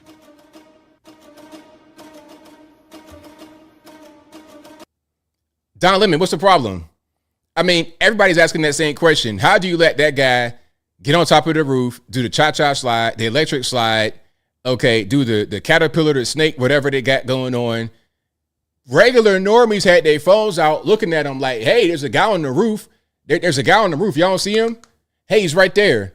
If normies on the ground saw him, why did the counter snipers and the people that are trained to look for that specifically, why didn't they see it until the last minute when he made the shot? Come on, man. Like, that's a simple question. And I wouldn't care who got shot. If it was Trump, if it was Kamala, Biden, if you see that going on, it's like they couldn't see that guy right there on top of the roof. If normies on the ground could see it, why couldn't they? I'm not buying the slope roof excuse. You don't have drones. You don't have any way to see that guy. You don't have any way to secure the back of the building. Come on, man. It was the most obvious building in that area to do that was right there. And it wasn't even, come on, man. Like, that's a really good question to ask. What's going on? Okay. Straggler says, block me. It's cool. I'll probably never watch you again anyway. That's like when you're like 8 years old. I'm going to run away because you don't love me. I'm taking my favorite toy. You never see me again. You never see me again. I'm going to run away. Where are you going? I'm going to Jimmy's house. I'll never return. All right. For dinner, we having some chicken and rice with some beans, and I give you a carrot cake at the end. You coming back? All right, yeah, I'll be back. Right. Anyway, we got a guy getting offended over a MAGA hat. I thought we left that activity back in 2017, 2018. I've not had those kind of issues in a while. Okay. I've not had that in a while. Let's check this out, shall we? Right. Make America great again? Oh, that figures. That's what you're mad about. Okay. This is the part that I love. That's why you're mad. You're a mag. Yeah. You're a mag. A mag? Is that what we're calling it now? Hey, have you guys ever heard of a Trump supporter being called a mag? That's actually not that bad. You know, like that could be magazine. Yeah, I got a lot of magazines. Okay. I got a lot of magazines. And whether they are paperback or hardcover, you'll find out if you do something crazy. But I digress. Happy. You're a mag. You're a mag. You're a mag. Oh, nah. See, look, if I can see your tongue grooves, in my face, now, see, look, you've invaded my bubble. I'm gonna give you a quick little one of these, a little shove, like, hey, my man, give me a few feet. I'm not really trying to be that intimate with you right now. I don't want to see your tongue grooves and your whiskers and your mustache and the mole in your nose. I'm not trying to see that in my face right now. Give me a little bit of space, and we'll be okay. All right. Don't touch me. Hey, don't touch me. You touch me. Don't get away from me. You get away from me. Get away from me. You get away from me. Belly bump me. You're in my personal space. You get away from me. Belly bump me. You are following me around. You are following me. I will call the police on you. Look at this guy. His dog is not interested at all. His dog is like, yo, let's go. His dog is not ready for a battle. His dog is just trying to, be just trying to just go for a nice little walk in the neighborhood. He doesn't want to talk about this guy's MAGA hat. I will call the police on you, you freak. Follow me around some more. So Freak. it's because I'm wearing a MAGA hat. It's because you're a freak and you want some action. Oh, no. I don't want no action, sir. Sir, I don't want no action with you. All right. I'm cool. I'm just out here minding my business. All right. So, yeah, I've not seen that in a while. I've not seen nobody really crash out over a MAGA hat in a minute. That's kind of an old thing. That's an old thing. It's like people that still call you Uncle Tom in 2024. It's like, that's kind of like being called a jive turkey. It's not 1972. This ain't no blaxploitation movie. Why using these old, outdated terms like phonograph or stuff like this? If you still are talking about MAGA hats and Uncle Tom, I presume you have a CD Walkman in your pocket right now. And a pack of Newports right there in your pocket, okay? You drink Wild Irish Rose with your dinner. That's kind of where I think you are. So I don't even get mad. I just kind of just let it rock. But yeah, man, you can not like my MAGA hat. You can call me whatever you want to call me. That's totally fine. But please don't touch me. Please, let's not do that. Hey, man, I don't want no problems, man. I don't want no smoke. I could talk to you all day long, but I don't want no smoke. Okie dokie. Let's go to some real estate, shall we? Orange County. I showed a lot of houses, but this one, so we have $535,000 in Orange County. Again, $535,000 in Orange County, California. Now, how do you think this house will look before I reveal it? Yeah, I think y'all know kind of how California is and what stuff is costing. I don't see how y'all make it. I really don't, man, out there. I don't know if there's a place that's affordable to live in California.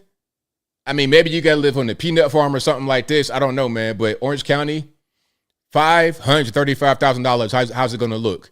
All right, let's go ahead and reveal it. There we go.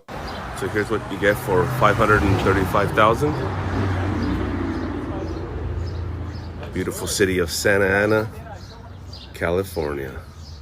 Now look, we got boarded up windows. On the inside, it's boarded up. Not on the outside, it's boarded up from the inside. And it looks like there's some broken windows as well. We got the gutters are broken. The roof, it's probably got to go. It's a mess. It's a crazy. The yard, forget about it. It looks crazy out here, and it looks small on top of that. City of Santa Ana, California. Let's go. So this would be your living room. It's probably, 8x8. After that, you walk into your dining room, your kitchen, and then right next to your kitchen, you have your bathroom. Oh, wow. Look at the bathroom. Ugh. Talking toilet. Yeah, that's crazy. Here's your guest bedroom, I guess. Is there no floor, or is that, I think I can't tell what I'm looking at. Is this just the slab foundation or is it the carpet? I can't tell. I don't know. I can't tell if that's a slab. It's probably carpet, but it's so dirty. It's like the slab with no subfloor. It's just straight up slab foundation. But that's probably carpet. Yes. I can't tell. I don't know if you guys noticed, but well, probably not because you got tile in here. I don't know. I don't know what's going on. The floors are uneven everywhere. Here's your master bedroom with the foundations already falling apart. Wow. That's you got a cliff. You got a cliff in your bedroom. Look at this. You have a cliff in between the floor of your bedroom and the actual wall. Check this out. Here's your ceiling for your master bedroom. Forget it. No ceiling. Barely got a roof up there, but no drywall on this patchy drywall on the ceiling. There's your closet. Again, $535,000. Okay, let's go to the outside. Some patches there.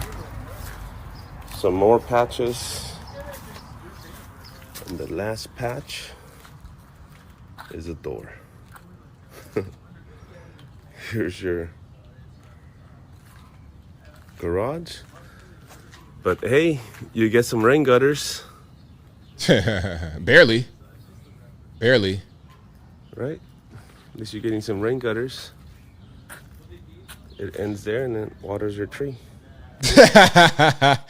Hey, so the rain gutter, I guess they kind of like rigged it right here to extend beyond the actual home, way beyond it.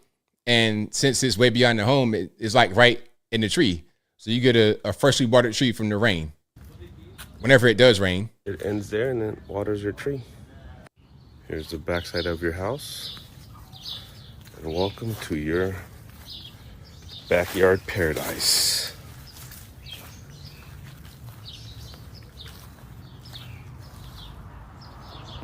There we have it. California, Orange County, 535. It'll get you that. Now, obviously, you got to tear that whole thing down. I don't really see too much redeeming, at least the studs. And I don't really see that. You knock it down at least to the studs. Maybe even completely just bring in the bulldozer and just bulldoze a wrecking ball and just finish it.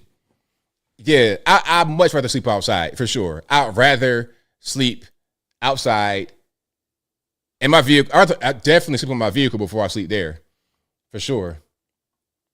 Now, what I'm not going to do is do anything like this. Now, I don't know when this video was recorded. This might have been during the 2020 action, okay, during Black Lives Matter. Some of the things that people did during BLM was ridiculous. Like this right here, some kind of die-in. Hold on, let me see what this says. Well, it's some kind of die-in. Let's just play it. I can't breathe. I can't breathe. I can't breathe. I can't breathe. I can't. Man, people are so silly. So they just, praising George Floyd basically by laying on the ground, hands behind their back, talking about I can't breathe. It's like, look, man, the whole resisting arrest is so dumb, man. I never understood resisting arrest. I never understood guys that kept getting pulled over. Your Tyreek Hills of the world. I never understood it. Listen, I always knew what to do when I got pulled over. It's very simple. Okay, first of all, I'm cognizant of my speed. I love driving fast. The Mustang, I'm pushing it. The F-150, the V8, I'm pushing it. I'm pushing it heavy. But I don't do it everywhere. I'm not going to push it to the limit in the residential area. I'm not going to be, just being reckless with my driving. I'm going to be a responsible driver. I don't get in accidents. I'm good. Now, hold on. Where was I at? The whole thing about people getting pulled over, they don't have that type of mentality to understand how to drive in certain places. They don't have that mentality. Number one, they just do whatever. It could be, okay, you're at a major intersection. They'll pull a U-turn with a big no U-turn sign right there. Then they get the lights flash and they wonder why they got pulled over. You're not obeying the rules of the road. You're not obeying these traffic signs that are obvious. They're not obfuscated. It's right in front of your face. Okay, you got a red light and you decided to drive through the red light and you get pulled over. Come on. Stop at a red light. It's basic stuff. If you can't stop at a red light because it's dangerous, then where you living at? I mean, that's something different. But people don't obey the laws of the road. They do whatever they want to do. And then when they get pulled over, they want to be combative. But I always knew when I got pulled over, basically, I have like a slip. And I bought one online. I had another one. I lost it. But I got a slip. And in the slip, it's like about a cell phone size, but longer. Probably about that height, but longer that way. In that slip, I got registration, proof of insurance. And then when they popped the lights on me, I took out my wallet and put the license in the slip, put it right there on the dashboard. And when I get pulled over, all the windows go down. If it's at night, especially, dome light turns on. Hands on the steering wheel, 10 and 2. He comes up. Hey, Mr. X, Y, and Z, you know how fast you were going? Hey, man, I didn't really see it, man. Or if I knew I was speeding, it's like, yeah, man, I was going a little fast. I didn't even realize to the last minute. If I'm going like 80 and a 40 or something crazy like that, I'm sorry, man, my fault. That's registration. It's already in the slip. Hey, it's already in the slip. It's right there on the dashboard. I don't got to reach or do nothing crazy. There you go. Since I'm so positive, since I'm so prepared, since I'm so professional, I probably would get a warning or just a ticket. If it's a ticket, I'll go by my way and I pay the ticket and that's it. Now, if I'm reckless driving or something like that, then that's different. But I'm not going to be recklessly driving. That's the thing. The most I'm going to do is just speed and that's it. But there's no point in having this big production about the getting pulled over. Handle it appropriately.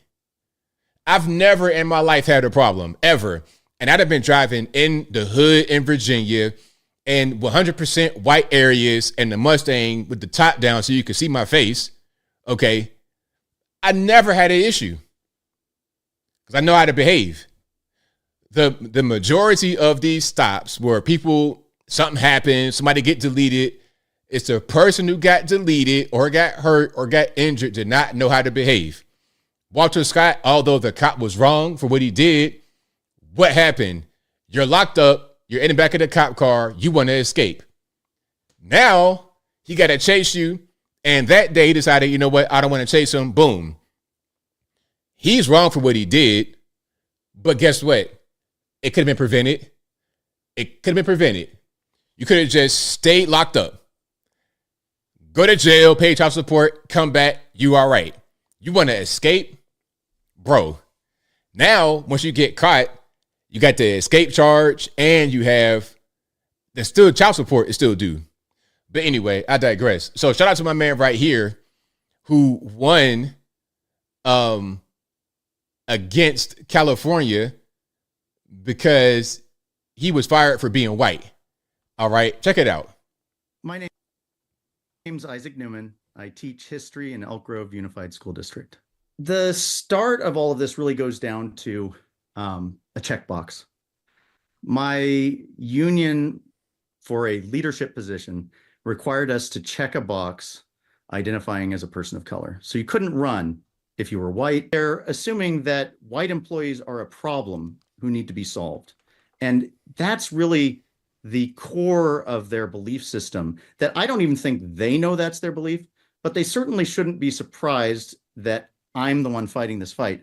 That said, I do think that they kept hoping I would go away.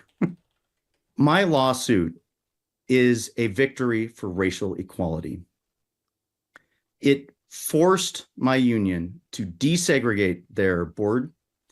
It forced them to promise to never discriminate in this way again, to pay damages. And now that I'm permitted, I'm going to run for their board to hold them accountable. That this was going to be a multi-year court battle. My union and my district, similarly, are notorious for never backing down. There's more there, but it's longer video. But yeah, you got to fight back against these people because you can't just let the racist stuff creep into government, it can't be anything race-based. Okay, if you're not a black person, you can't run for a position. You can't have it, because a lot of black folks will say that it shouldn't be about race, it should be about the best person, but then we'll say it's okay to have something that's specifically for black folks when you're talking about getting a job or something like this. It shouldn't be for a particular race at all. It should be for whoever the best person is. And if, let's say, a company wants to hire whites or whatever, that's on them. That's their prerogative. What needs to happen is you need to create opportunities for yourself to be indispensable or to have your own business. And that's with anybody to have success. If you feel like you're being stagnated or whatever the case may be, become indispensable, create something for yourself, do it that way. Trying to force the race part into it, that's never going to work out well. It's never going to work out well. I think companies should be focused more on their productivity and making money, which is what they are going to be. Okay, not so much the race stuff. If they have a staff, it's 100% white guys, and so be it. Same thing NBA. Okay, you got a 100% black team, so be it. It's whatever. It's whatever they want to do. But anyway, I digress. Let's keep on rocking and rolling. We got a little bit more about the whole duck situation. This is from September the 10th. So this was what, on Monday? Tuesday. This was right during debate time. Again, we're talking about Springfield, Ohio, the Haitian migrants, the ducks, the rats, the cats, the bats, the dogs, whatever they're eating. Okay, let's check this out. Everyone is talking about the RIP to the headphone user. Sorry for the loud noise. Everyone is talking about the death of ducks and cats in this town, but I'd like to talk about the death of one very special person, my mother-in-law, Kathy Heaton. On December 1st, I received a phone call that changed my life forever. She was collecting her trash can from her driveway when a car struck and killed her instantly. A task she had done over 2,000 times, spanning 4 decades in Springfield. That morning, though, a Haitian immigrant was allegedly driving recklessly when he struck and killed her. I say allegedly because to this day, there's been no punishment, not even for the expired tags on the vehicle he was driving. Months before she was killed, I began noticing the reckless driving and complete disregard for our driving laws by some members of the Haitian community. It made me angry. But now my anger has turned to fear for the safety of my family and the citizens of Springfield. I'd been to Haiti 14 years ago. My husband and I went, and it was my first time in a third world country. I sobbed when I saw the poverty living there, and I have great empathy and compassion for them, longing for a safe place to call home. But 14 years later, I'm living in fear in my own city. It's not safe. I am paralyzed with anxiety when I'm getting my children out of the car in any parking lot, walking on any sidewalk, and driving on any road in this town. I'm haunted by the faces I saw when I had to bear the news to my children and husband that she was dead. Their grandmother, the very person who tucked my 7-year-old twins into bed just 6 hours before on her 71st birthday, was never coming back. Now, this is because the Haitians can't drive. And, you know, it's so weird because people say, oh, the migrants, they work harder than Americans, they're better than Americans, all kind of stuff. But see, they're not. They're not. They just are cheaper labor. That is it. That's all that the companies want them for. That's the only reason why they're coming in to these towns, is because they are cheap, exploitable labor for these companies that work that are operating in the area. That is it. They're bringing them in to work in the chicken plant, to work in this factory, that factory for low wages, and they work them to death. They're cheap and exploitable labor. That's it. But they're not better. They're getting funded from the government, and it doesn't matter if they're Haitian, Venezuelan, whatever their race, nationality is. They're getting money on these cards. A lot of the New York City migrants are getting cards. They had to cut services for Americans in New York City, and 70% of those migrants in New York City are African specifically. Not Haitian, not Venezuelan, but African. Okay, and they're getting the cards. And I told you the story about the dinner they had in Queensbridge or whatever that was, that big project, where they brought in like 2,000 or 3,000 migrants. Their residents would normally go for this free food, lunch, dinner, whatever it was. They get there about 10 o'clock, 10:30. If it's at 11, a brunch, something like that, whatever it is. but the migrants are there all night. Like it's a Black Friday deal. So when they arrive, when the residents arrive, they have to fight with the migrants for the food. You're battling for resources all over the country. That's what's going on. And they don't fit into your society. They cooking roadkill on the side of the road, allegedly. They are not knowing how to drive. They get the money unfairly, thousands of dollars per month that Americans don't get from American taxpayer money, by the way. And as far as the driving, no license. They got a sheet of paper that says that they are able to drive, and they get licenses automatically with no driving tests, no nothing. Now, I don't know about y'all, but when I was 15 years old in the 10th grade, I had to go to driving school at my school and pass the test. My instructor was in the passenger side with a brake on his side. I had to actually show him I could actually drive to get my learner's permit. Then I go through all of that, take a test and do the whole thing. I learn how to drive, then I get my license. But them, hey, go out on the road, they can't drive, and what's the result? People die. That's why you have driver's licenses, vehicle registration, to regulate who's on the road driving these dangerous instruments. You don't want just any of your body on the road driving. Okay, they can't read road signs, exactly. They can't read road signs. They don't know how to drive. They don't know nothing. Backing up, reversing, going. They don't know nothing.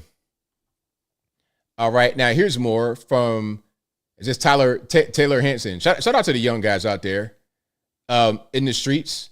Are you talking to the peoples? Let's check this out.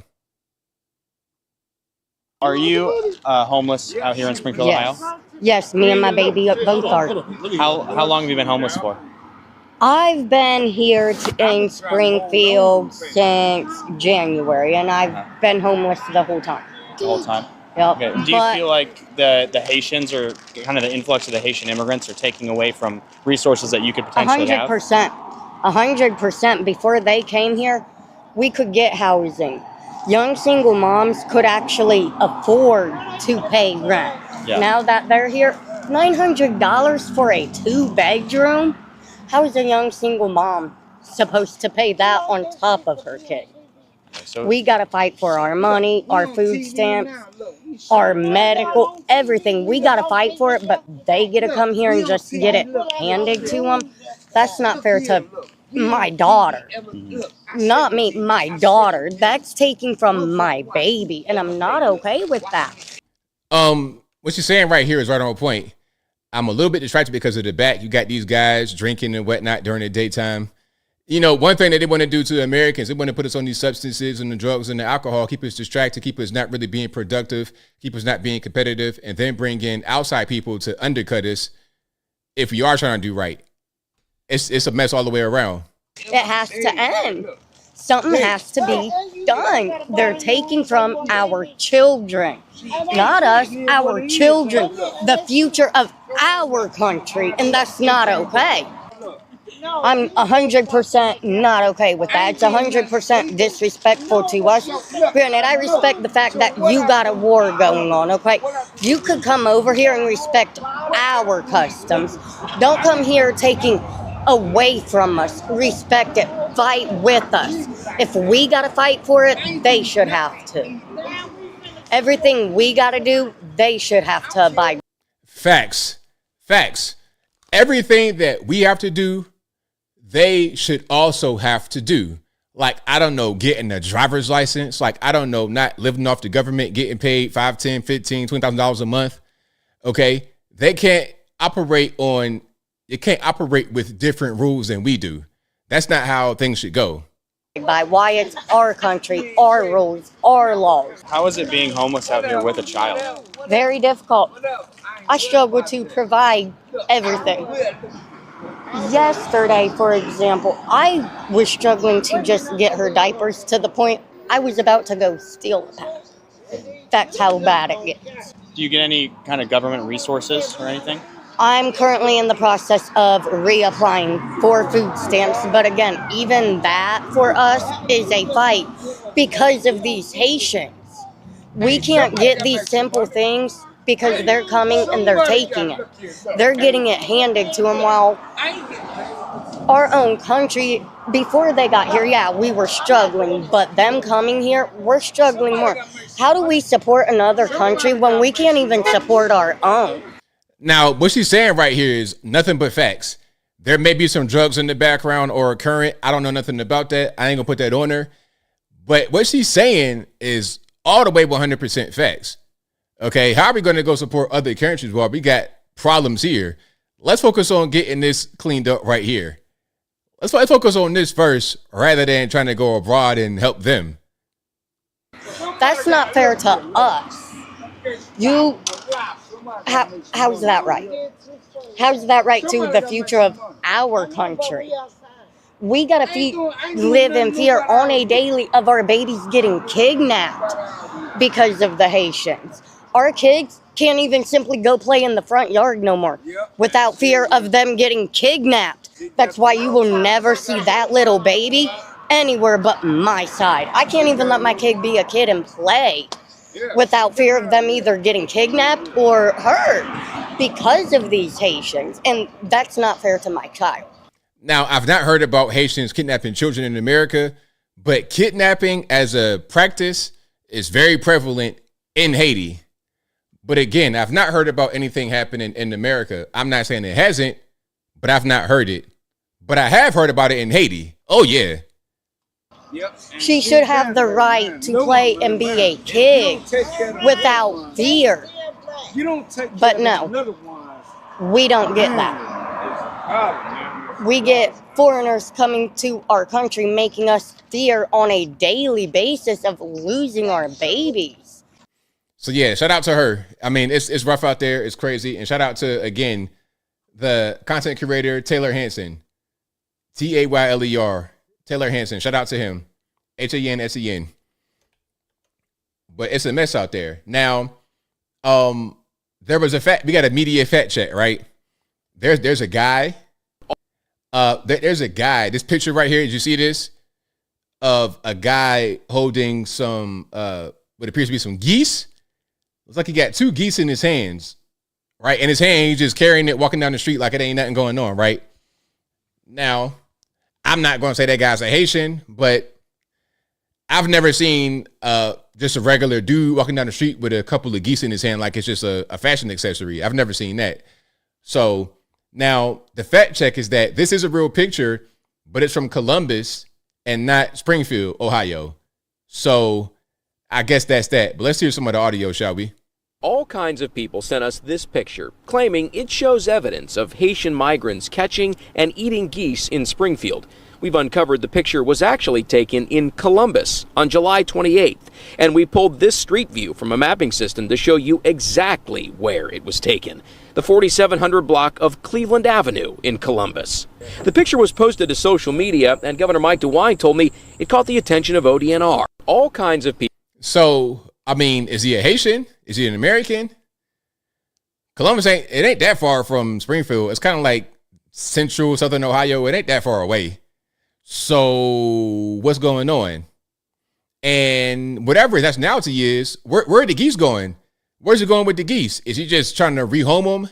That's not a very good rehoming posture. It looks like I'm about to go have dinner tonight. All right. Yeah, I don't think it's a pillow maker, Dan Clifton. I don't think he's going to put those down feathers in the pillow and ship them off somewhere. I don't think so. That looks like I'm about to have me a nice little delicacy, a nice little soup, a nice little treat tonight. And it's crazy because they talk about, the cat story that's not been, the pet story that's not been 100% validated. All right, so how about the Canadian geese? Okay, exactly. So if it's a cat, like if we say that some cats got boiled and barbecued or whatever, then that's a bridge too far. But the Canadian geese, that's okay. You're going to let that rock? And the funniest thing was people said, what about duck hunters, ABL? You have duck hunters in this country. You got these white guys putting on camouflage and going out in the woods and duck hunting and whatnot. It's like, well, look, okay, there's a time and place and rules. You can't just go to a park and start shooting stuff, okay? If you go to Central Park, New York City, take your gun out and just start shooting birds, you're going to the penitentiary to make big rocks to little rocks. You cannot do that, Okay, you can't do that. You can't just go to a park where people feed ducks and stuff like this and just take the ducks and take them home and eat them. That's not how that works, man. But again, if you're not from a first world country, if you're not used to dealing with society like this, you're not going to be able to understand that. You just go to the park and take some geese. Oh, free birds. I'll take them. That's not what you're supposed to do right here. That's not how that works at all. Okay. Where's PETA? PETA is completely out of the, listen, PETA, I don't know what's going on with them. They've been weird from the beginning. They've been weird for a long time. They've been weird for a very long time. But if you like what you're hearing so far, please give the video a thumbs up. Like the video, share the video, do all that good stuff. That'll help me out tremendously. Okay. Now, this person right here, this is Kennedy Bartley. She is Chicago Mayor Brandon Johnson's aide, and she wants to abolish the police in Chicago. All right. Like, first of all, like if I die, especially at the hands of the pigs, like don't name after me. You know what I'm saying? Like I don't want a piece of legislation named after me, a road, none of that. But like I would be honored if that like got more folks to abolition. And I don't think that that's like, I don't think that like folks need to like bear that. You know what I'm saying? Yeah. Like I don't know what you're saying. Not really. That is a woman, I suppose. The pronouns, I'm sure there's a gaggle of pronouns. No pun intended for the using the word gaggle. There's a gaggle of pronouns you can use, but that is a woman, and she wants to abolish the police. People like this, you know what I hear when I hear her? When I hear her, I hear someone who does not understand the problem that exists in these communities. She's black or whatever, and that's fine, but she's not from that particular. I could tell. I can hear her voice and I can tell what's going on. You don't know what's happening in these areas. A lot of your white liberals do the same thing. They don't understand what's going on. They want to be soft on crime. Listen, man, you can only make a difference if you are hard on crime, hard on criminals. You got guys that want to thug and drug and shoot and kill. They have to go. They have to go. They can't just be out on the street doing whatever they want to do. You got to be hard on. You got to set a certain standard. You got to set a standard. When I see a lot of Chicago people, I see kind of like just they kind of feral in the way they behave. It's like they don't have any kind of education, they have nothing. They just do stuff. Like I wasn't raised like that. We come from a place of people that's been here for a while. We just got sense. It's like you got children raising children. I was around my great grandparents as a kid. My great grandmother did not die until I was like 19 or 20. So I grew up with like old people and they had sense. None of this defund the police and do whatever you want to do and talk crazy. That it just was never a thing. So then when I come to the more city environments and I'm seeing that kind of thing happen, I'm shocked. I'm like, what is this? What is this? Like, what is this kind of behavior? But people like that think the solution to the problems is to go soft and remove the police because they're the problem. No, the police are not the problem. The police are like the last bastion of hope. Without them, you have complete anarchy, complete chaos in these communities. It will spiral out of control. And all you can do if you want to get away from that is to leave. Save yourself and just let them do whatever they want to do. And now it's getting to the point where the police say, you know what? All right, you don't want us here? Okay, well, you just deal with it. And they're not going to come to your community. And then that creates a complaint right there. So you got some people that say the police are bad. All cops are bad. They're pigs. I hate them. They say that. But then when the police don't show up, all of a sudden, oh, I called the police. They didn't even come. They took forever. You cannot have it both ways. You cannot have it both ways. And then when you do have cops that come out, they are not going to be of the best quality because why would they be? The good guys and girls that could be on the force are not going to be because of how they treat it. So you're going to get whatever's left. This is how this thing works. It's how it works.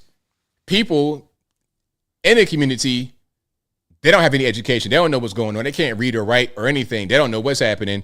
And people like the one I just showed you have education. They have the training. They grew up in the white area or whatever, but they don't understand what's happening.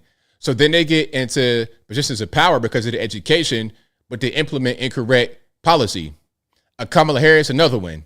That's why Trump is somebody that we all love, because he's a billionaire, whatever, but he's still like a neighborhood guy. He's still a neighborhood guy. He could come off that way. He can be that way, rather than a lot of these highly educated people who don't know anything about the real world. All they know is what they read in these books, but they don't understand how to really do anything in real life. Now, here's her again talking about this this anti-police thing. And we got podcast equipment. Man, look. Shout out to everybody that has a podcast, Mike. But yeah, I think we need to go ahead and confiscate that from this lady.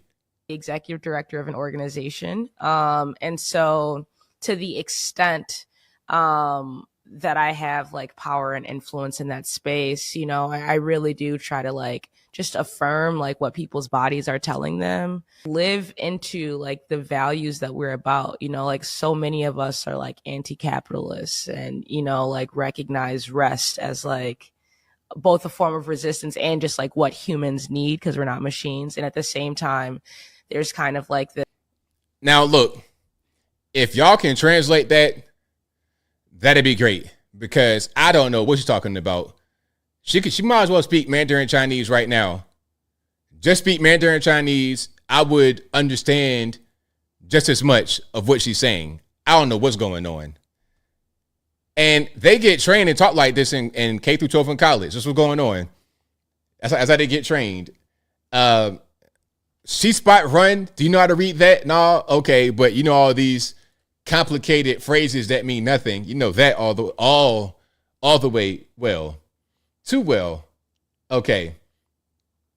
Now we have, hold on. I got a few things here I want to show.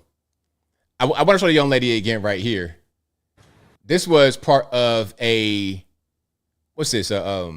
panel that was discussing the debate on Fox News. This was very refreshing. I appreciated this a lot. Race baiting and fear mongering was a big part of her tactic tonight. Part of Kamala's tactic? Yes, Kamala's tactic. Okay. What in particular would you remember about that? Especially when she brought up the Central Park Five. I think that's a hot button issue, especially for a lot of African Americans, but she leaves out a lot of specifics to that. Like the lead prosecutor was a Democrat at the time. Back then, Donald Trump was also a Democrat. He wasn't always a Republican, and he was praised heavily in a good way for taking out that ad in the paper, because a lot of people did think that they were guilty. So a lot of people that were against Trump now were once a big fan of his, and I think he was gaslit during the entire debate, and that was probably why he was so defensive.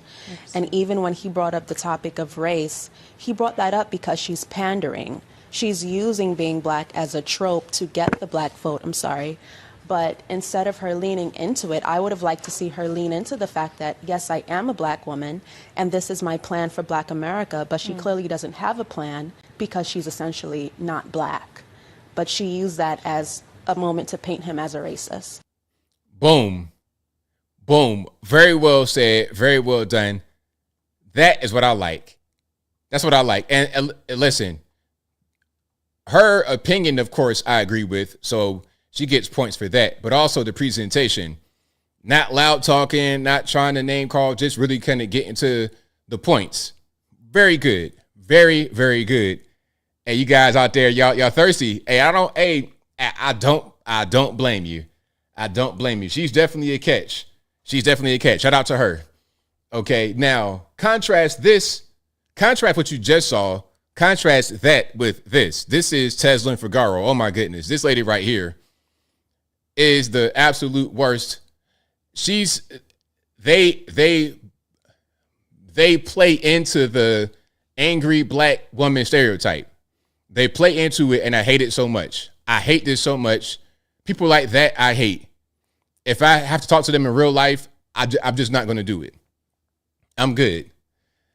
If I'm having a debate with somebody and I sense that kind of energy, not trying to let me talk, I'm good, because this is going to be unproductive. Unproductive. When I used to go on RT, and shout out to my friend Reese. Reese will always be on there to debate me. And she was always very nice, very respectful, no ghetto energy. She was always a good debate partner. And even my other homie, Anthony, that used to be on there, same way. Super far left dude, but very respectful. Wouldn't be just a nice guy, but a different opinion. I can respect that. But this right here, I hate it.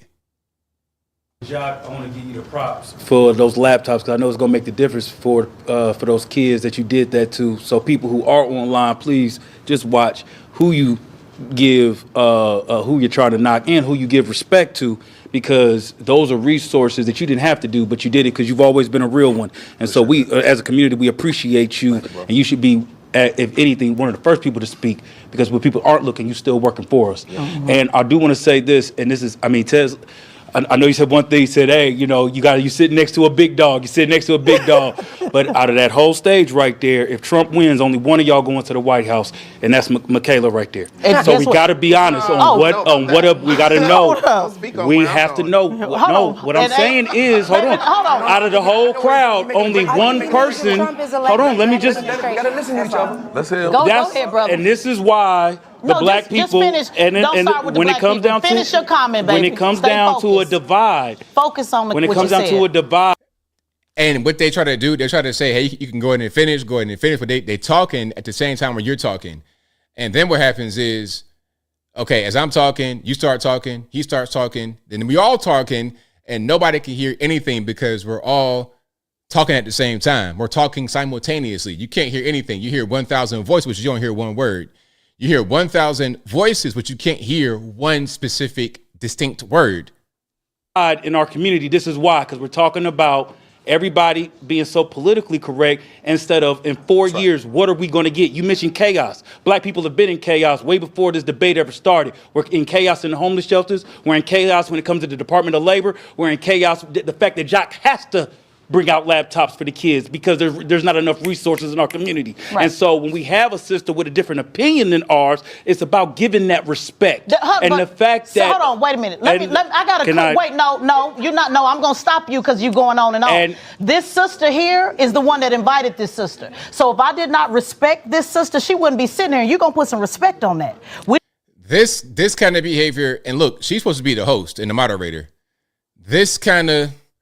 I hate that so much, man. If I see that, like if I'm in Walmart or something and I see that, listen, man, I'm kind of putting my hand on my gun. I'm just playing, but for real, I don't want to be around that at all. I'm trying to leave. If I'm somewhere, like let's say I'm in a restaurant, right? Let's say I'm in a restaurant and I hear that. If it's like a brief outbreak of that, okay, maybe I might stay. But if it's starting to go like beyond 2 or 3 minutes, and I'm starting to see new parties start to come in, all right, I'm out. I already see where we're about to get shot up right quick. I'm going to leave. This kind of behavior is inappropriate for a political stage. What they did here was change this political discussion into some like Love and Hip Hop, Real Housewives, trashy reality TV. Okay, where they just go in there to fight. That's the reality TV show. That's kind of what this energy is. Your crazy weave. I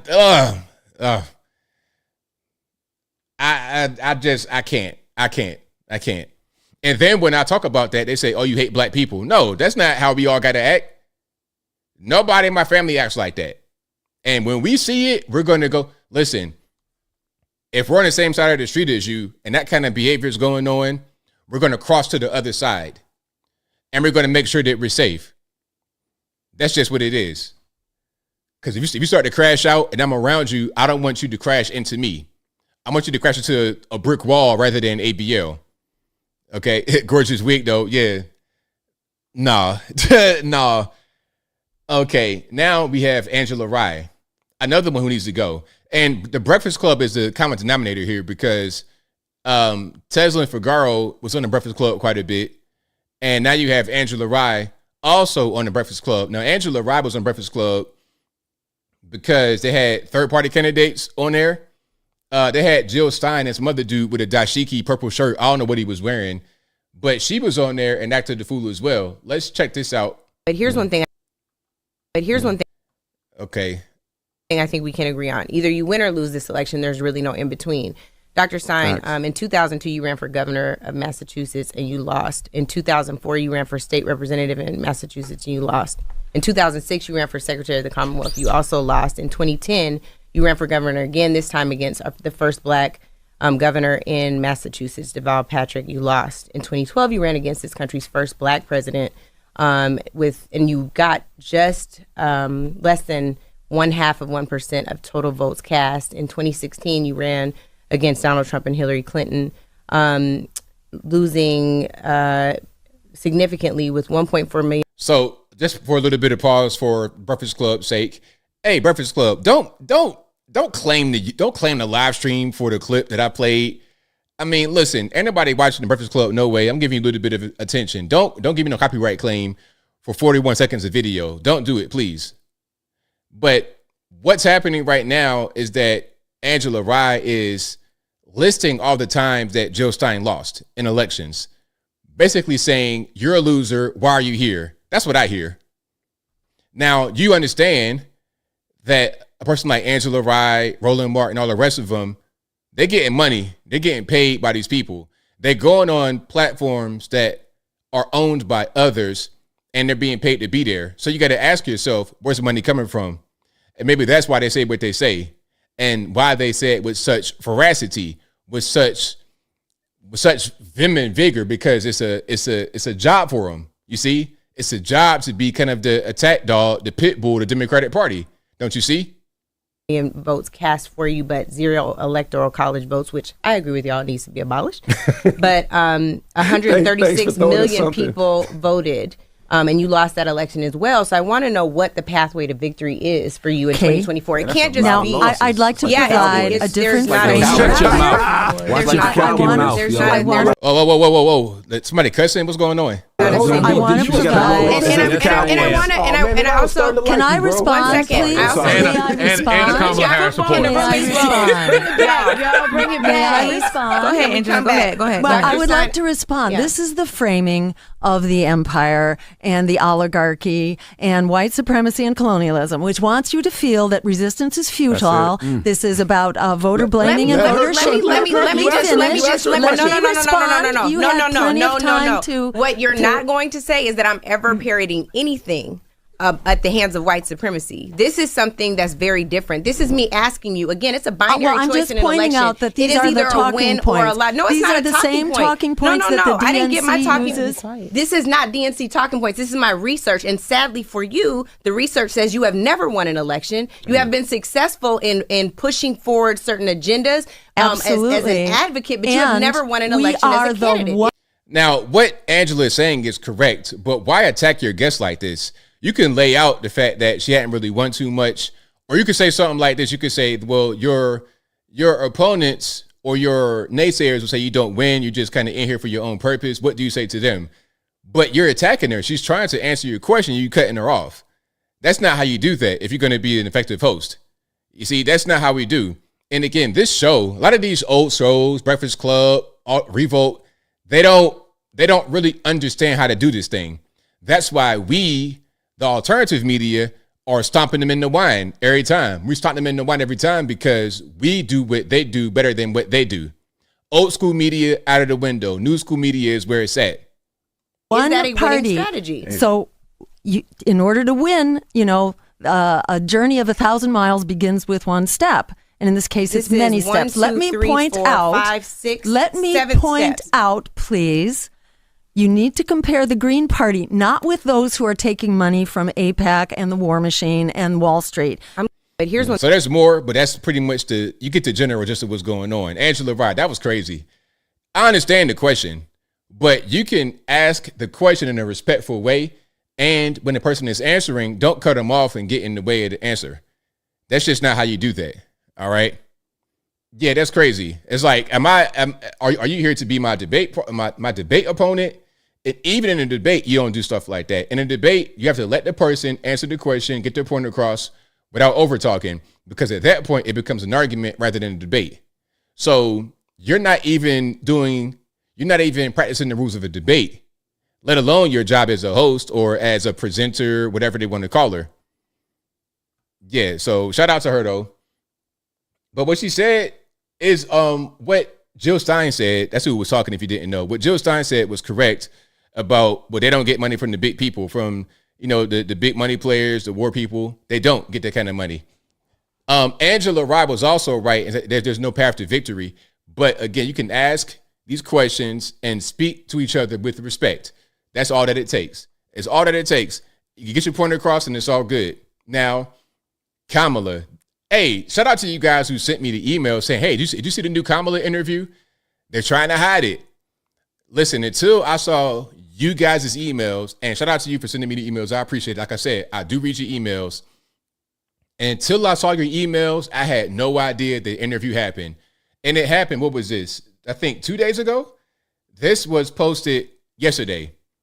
September the 13th, yesterday. It almost has 1 million views. I'm just now for the first time seeing it this morning. This morning, I for the first time seeing it.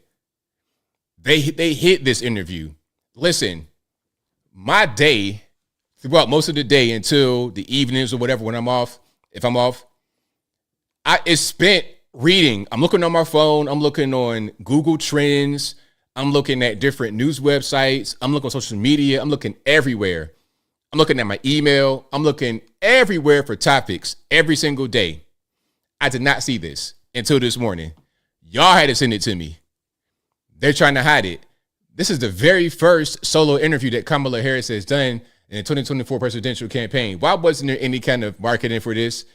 Why'd I have to go find it on YouTube? The interview with Walt she did was heavily marketed. You knew it was coming. It was a bunch of fanfare, major network. This was on local Philadelphia news. Local? Kamala, you've not done any solo interviews at all.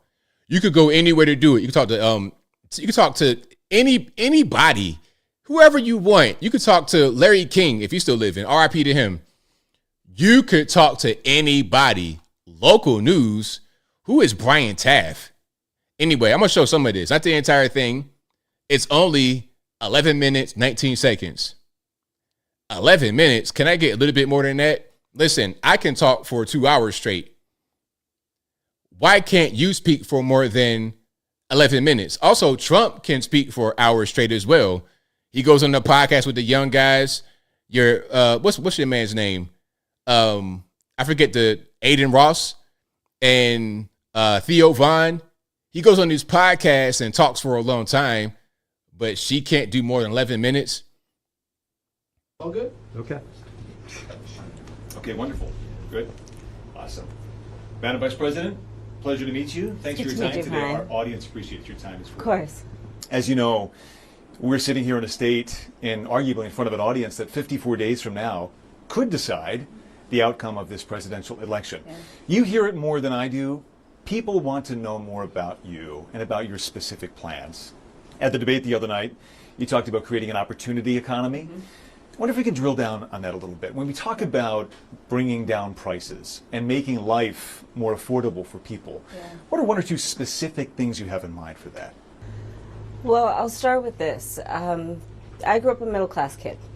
My mother raised... So I'm going to pause it right there. I'm going to stop it right there. So what's happening right here from my point of view is that there was a list of questions that he got to ask her. And these questions come from what she had already been prepped for in a debate. And she's answering the questions the same way.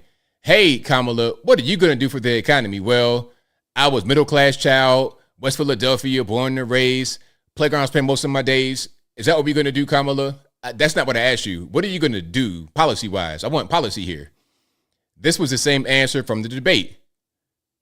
So what are we doing? And also, I noticed she gets nervous. She gets nervous on camera. You could tell. Look at this in the beginning. Look at the body language. All good? Okay. Nervous. You see that right there? All good? Just nervous energy, dehydrated, doing all this jazz. You hear it a lot. When I tell you, I tell you guys all the time, when somebody's not hydrated, a lot of that is caused by the coffee y'all be drinking, and alcohol will dehydrate you as well. But it's that kind of noise when you're talking, that is a sign of a person that's not hydrated and or nervous. And she definitely gets nervous. This cannot be who your leader is. If you're nervous for a local news interview with just a reporter out there in Philadelphia, What are you going to do when it's time to go overseas and talk to these world leaders? Vladimir Putin, Xi Jinping, Mohammed bin Salman, MBS of Saudi Arabia. What are you going to do? Okay, so Mohammed bin Salman says, go to the embassy in Turkey and chop up Jamal Khashoggi. What are you going to do when you hear that news? What you going to do? Okay, a journalist got deleted in Russia. If that happens, what are you going to do? What are you going to say when they ask you? You going to get nervous or get choked up? What are you going to do? I'm not saying you got to condemn these countries, but you got to say something. You can't just be looking like this, deer in the headlight. That ain't going to get it done, ma'am. So yeah, the video again, it's on the website. I've already done my reaction to it, but I was not very impressed. Not very impressed. Kamala is not built for this kind of job. It don't matter if she could be left, right, or whatever. She's not built for this job. It is what it is. Yeah, that coffee will dehydrate you. It really will. But yeah, Kamala, not a big fan. Do I have one more I want to play right quick? Oh, Usher. Against Donald Trump, because he is an existential. Now, before this, he already said he's voting for Kamala. But see, it's never enough with these people. You could say on The View, I'm voting for Kamala, which he did, unfortunately. But they want you to go deeper. So now you got Joy Behar talking about, hey, Trump is an existential threat to society.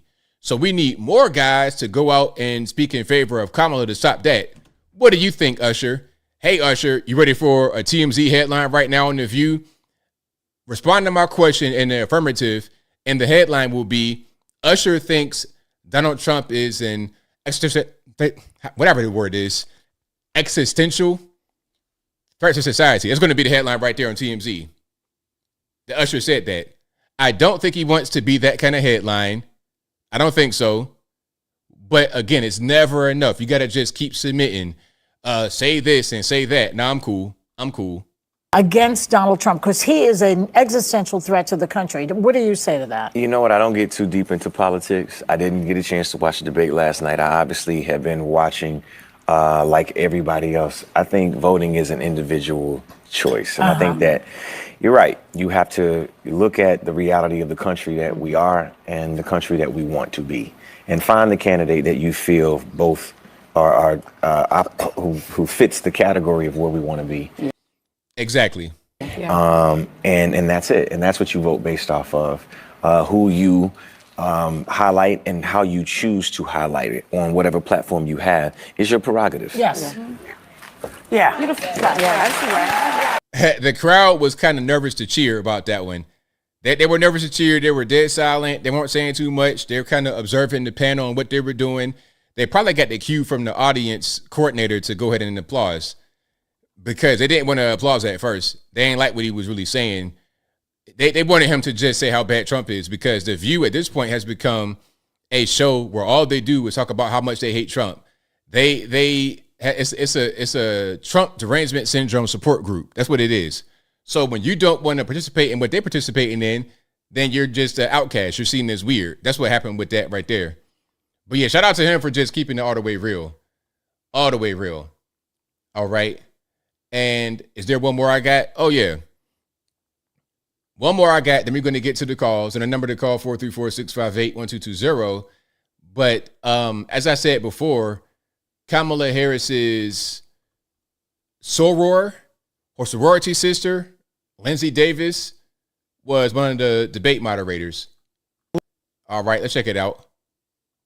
Lindsay Davis, Robin Roberts is right. It's a sorority thing. I don't understand it at all. So you have to explain it to everybody. Sure. You're a sorority sister of Kamala Harris. Right. Well, you know, pearls are a symbol of Alpha Kappa Alpha Sorority Incorporated, which she pledged while she was at Howard University. And the strand of pearls is symbolic of the unity and the sisterhood. OK, but on this day, there's actually a Facebook page of women who say wear pearls on January 20th, 2021. And hundreds of thousands of women are apparently wearing pearls in support of her. Lindsay Davis. So this is Lindsay Davis, one of the debate moderators, and she is wearing a green blazer, and the AKA colors are pink and green.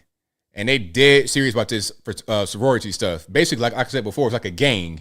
It's like being part of a gang. That's just really what it is, a college gang. And then once you get to the men's side, some of the things they do as far as the hazing and whatnot is crazy. You ever seen the Q Dogs, the Omega Sci-Fi? What they do, and I think my uncle has this. What they do, they brand you, literally. They put the cattle brand on you with the Omega symbol. I've seen guys that have two brands on top, one top of the other, on their arm. I ain't gonna show it because it might be kind of surprising to some people that's not seen it before. Matter of fact, I'm gonna show it. It might be it ain't gonna be that bad. Hold on. I'm gonna show it. But yeah, some of what they do as far as the hazing and whatnot is crazy. Oh yeah. So this is an example of what I'm talking about. All right. Now you got one guy that has a bunch of them. Yikes. I ain't gonna show that. It looks crazy. One guy is an athlete. He had 3 brands on his arm, like Olympic rings. It was crazy. But this is what they do. Hold on. Now, do you guys do that in your fraternity? Get the cattle, the Omega symbol?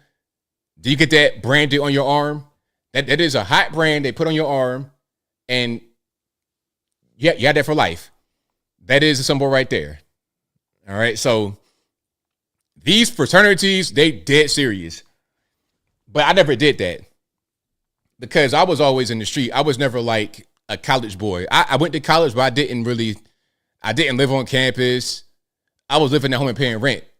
But when I was not at school, I was in the street. So I was never into the college life. Yeah, ouch, exactly. Yeah. Listen, and one guy had 3 of them on his arm. Didn't they brand slaves? I ain't say it, but y'all got it. Y'all got it. Y'all got it. But hey, man, if you like it, I love it. I'm not really a fraternity guy. It wasn't for me. But if it works for you, then that's fine. But the point of all of that is, Kamala is sorority sisters with one of the debate moderators. Conflict of interest, maybe? I don't know. Anyway, shout out to you guys. If you like what you're hearing so far, please give the video a thumbs up. Like the video, share the video, do all that good stuff. That'll help me out tremendously. Okay, we got super chats on deck. Then we're going to get to the calls. The number to call is 434-658-1220. Again, 434-658-1220. Hold on, Mark Henderson says, ABL, both moderators got paid $1 million for the debate from Kamala's team. Is that right? Oh, no, I can't prove that one. I can't say that one. From her team specifically. That'd be a big conflict of interest right there. But if that did happen, I wouldn't be surprised. Thank you to Apu Bakr All Puff Daddy, who says, heartfelt prayers and condolences at Rex Rocker, RIP to mom, RIP. Thank you to Apu again, who says, Community's reaction to debate, opinions on Trump.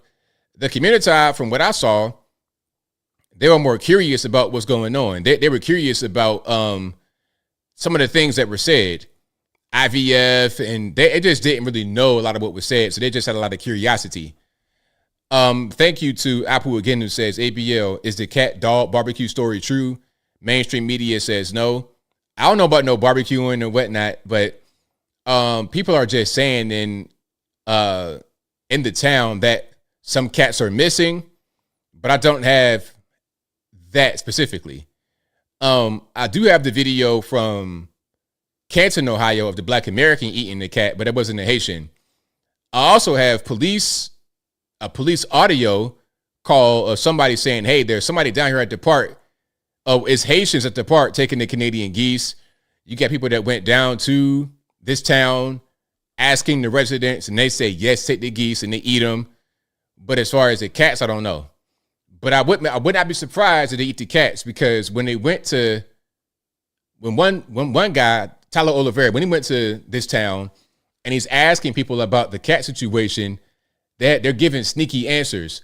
I don't know. I'm not saying it didn't happen, but I don't know. It's a sneaky answer. When you're trying to hide something, you get sneaky like that. So I can't say they're eating the cats with 100% certainty, but if I was a betting man, I put a few on there.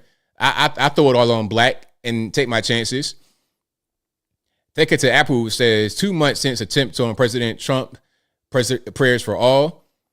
Thank you to Ron Henderson, who says people love my USA camel hat I need brother. Okay, I got you. Camo hat with the USA. Thank you to Apple Blocker, Up Puff Daddy, who says, ABL, 3 American cities that you have not visited, but I want to, and why? I want to go to Salt Lake City, Utah. I've not been there. I want to check that out, see how that is. I want to go to, where else have I not gone that I want to go?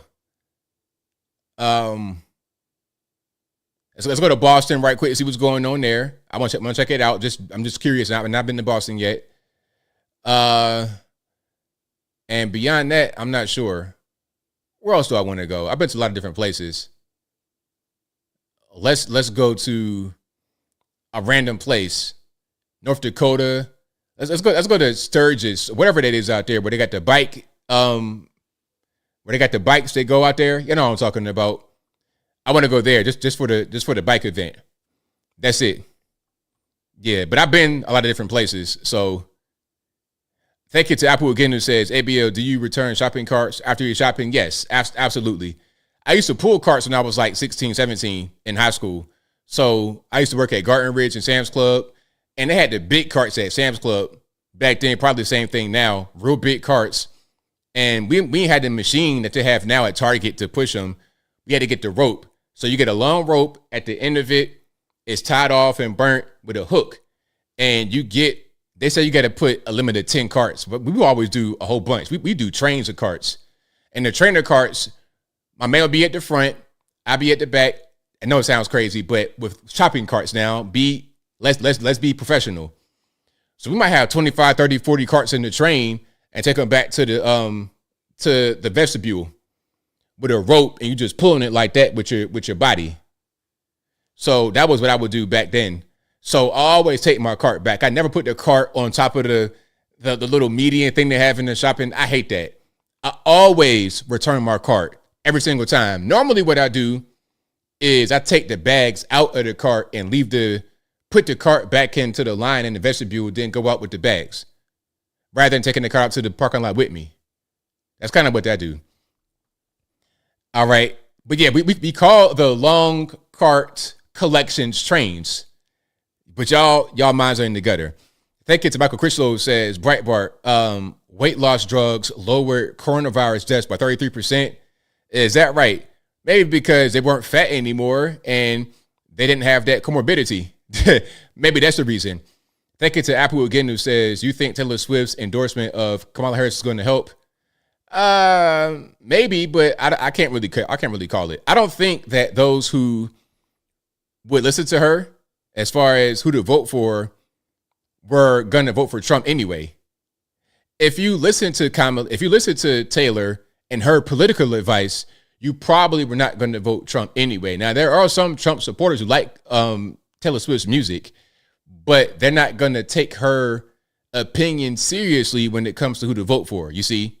You can enjoy somebody's art without necessarily following them as a expert on things that are not art related. Anyway, shout out to Michael Critchlow, who says, check out Swifties for Trump ABL. I believe it. Shout out to them. Thank you to Bob K MIT, who says, was cat on the brunch menu? Hilarious.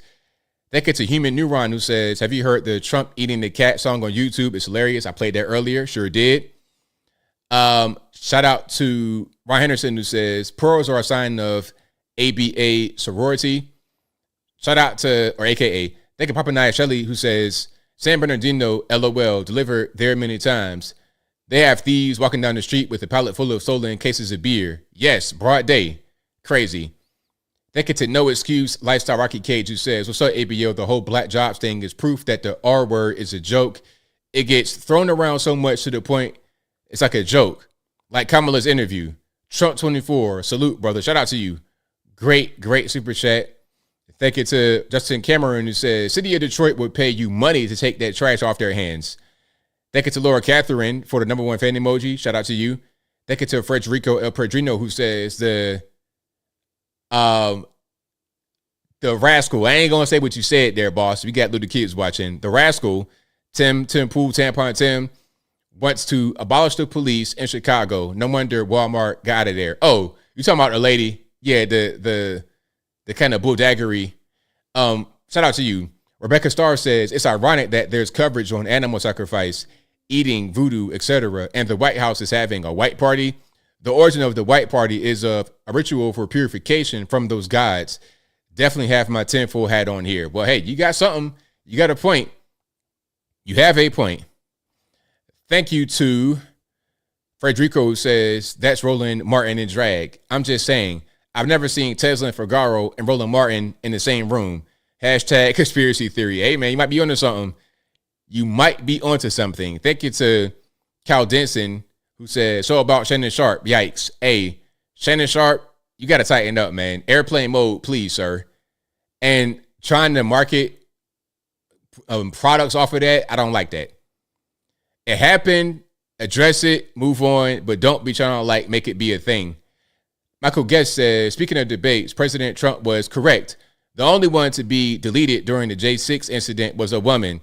She was shot by an unstable, trigger-happy law enforcement officer, Trump 24. Michael Guest also says, Kamala Harris acts like a high school teenager in way over her head, like she's going to start giggling at times and nervous as HE double hockey sticks at times. Thank you to Life with Sean, who says, Kamala was not in the Capitol during J6. She had left before. She celebrated Kwanzaa and listened to Tupac. She said freedom from a baby stroller. Exactly. Thank you, Michael Guest, who says you never shot through a door without being able to see what's behind it. Trump 24. Thank you to Anti-Toxic Gamer, who says thank you ABL for all you do. #1 channel on YouTube. Thank you for that. I appreciate it. Thank you to Caius Parchment, who says, how about the Pope calling Kamala and Trump evil? I mean, hey, the Pope gonna do what the Pope do. But I've not seen those comments. Shout out to the Pope though. All right. But we got super chats. I read those. Shout out to you guys for joining. Now we get the calls. The number to call, 434-658-1220. Again, 434-658-1220. The number is always in the description. And at a certain point, it'll be right here under the ticker, in the ticker. All right. So let's see if it's going to work properly. The number to call again, 434-658-1220. There is an email for Skype in the description. You could be right here, bottom left-hand corner of the screen. All right, let me get my sound together right quick before we get to the calls. Excuse me. Okay, that ain't it. And there we go. All right. You're online speaking to 470. First of all, they bought their chips from Taiwan. We hardly make chips anymore because of philosophies like they have and policies like they have. I don't say her because she has no policy. Everything that she believed 3 years ago and 4 years ago is out the window. She's going to my philosophy now. In fact, I was going to send her a MAGA hat. She's gone to my philosophy.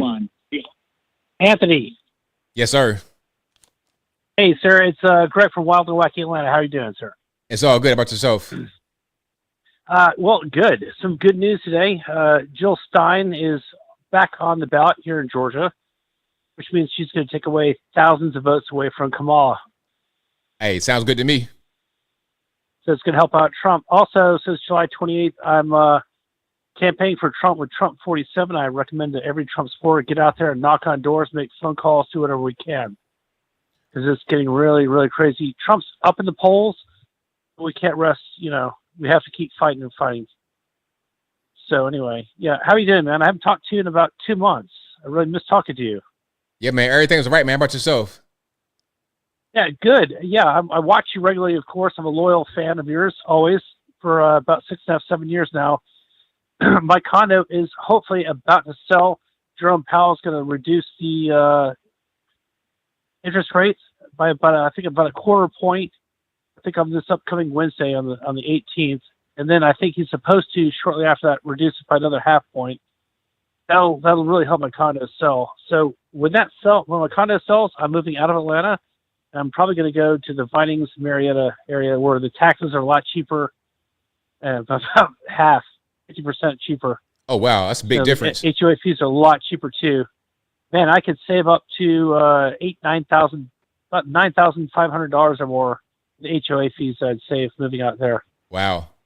So, yeah, I'm just ready to go. I've had my condo on the market since March 9th. So I want to sell my condo, and then I want to go back to work to make more money. So invest the $130,000-$140,000 I'm going to make off the sale of my condo, and then put it back into my portfolio. And then Trump's going to win on November 5th, and we're going to win. We're going to do good. We're going to be great again, man. Well, that's all I want to say, man. Thanks a lot. Appreciate you taking my call, and best wishes to you. Okay, God bless you. Thank you for the call. Appreciate it. Thank you. Take care. Bye. All right, great call. Shout out to the caller. Let's keep on rocking and rolling here. Let's go to 804. You're online. Who am I speaking to? Hey, ABL. My name is Byron Harano. How are you tonight? Oh, well, man. How about yourself? I am good here. ABL, I have a question. Have you ever visited the state of Hawaii where I'm from? No, I've not. Oh, ABL, I wish you would. You know, the state of Hawaii is unique as far as cultural, growing up experientially, different backgrounds. You know, the United States of America, and you know this, ABL, this is why I love listening to your pre-recorded cast and the live cast, is you lived a lot, right? Is that correct? Yes. Yeah. So the United States of America is a melting pot. And I really hate the racial divide. So my bloodline is Japanese Filipino. I grew up in Hawaii. I have no Hawaiian blood. But I was born, raised in Hawaii, Kaneohe, which means the bamboo man. Long story with that one. But we grew up in a state where there was cultural differences and divides. We had Laotian, Vietnamese, South Korean immigrants. And you know what's interesting, ABL?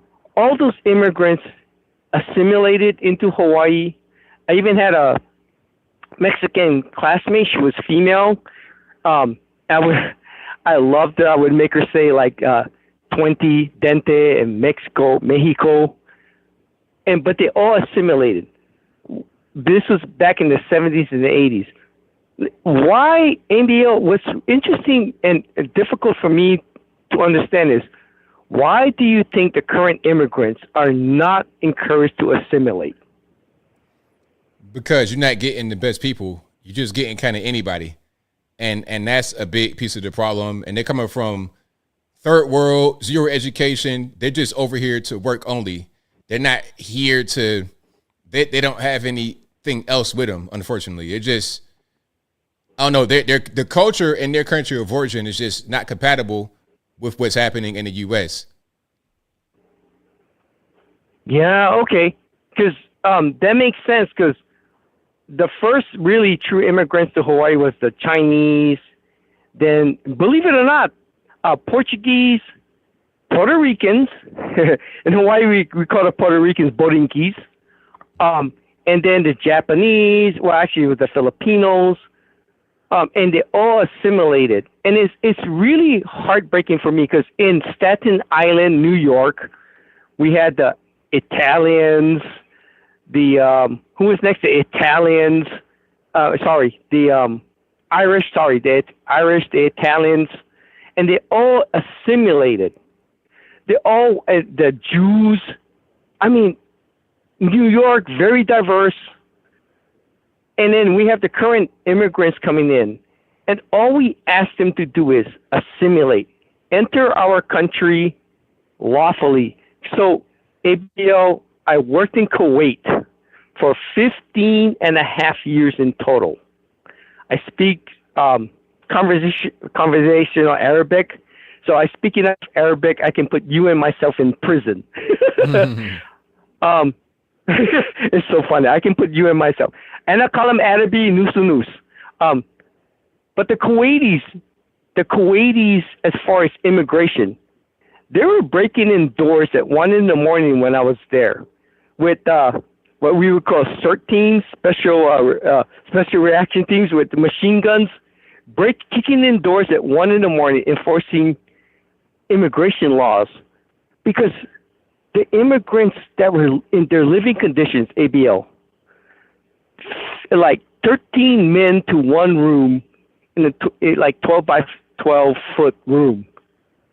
Horrible conditions. Do you think immigration enforcement is like inhumane when truly it's not?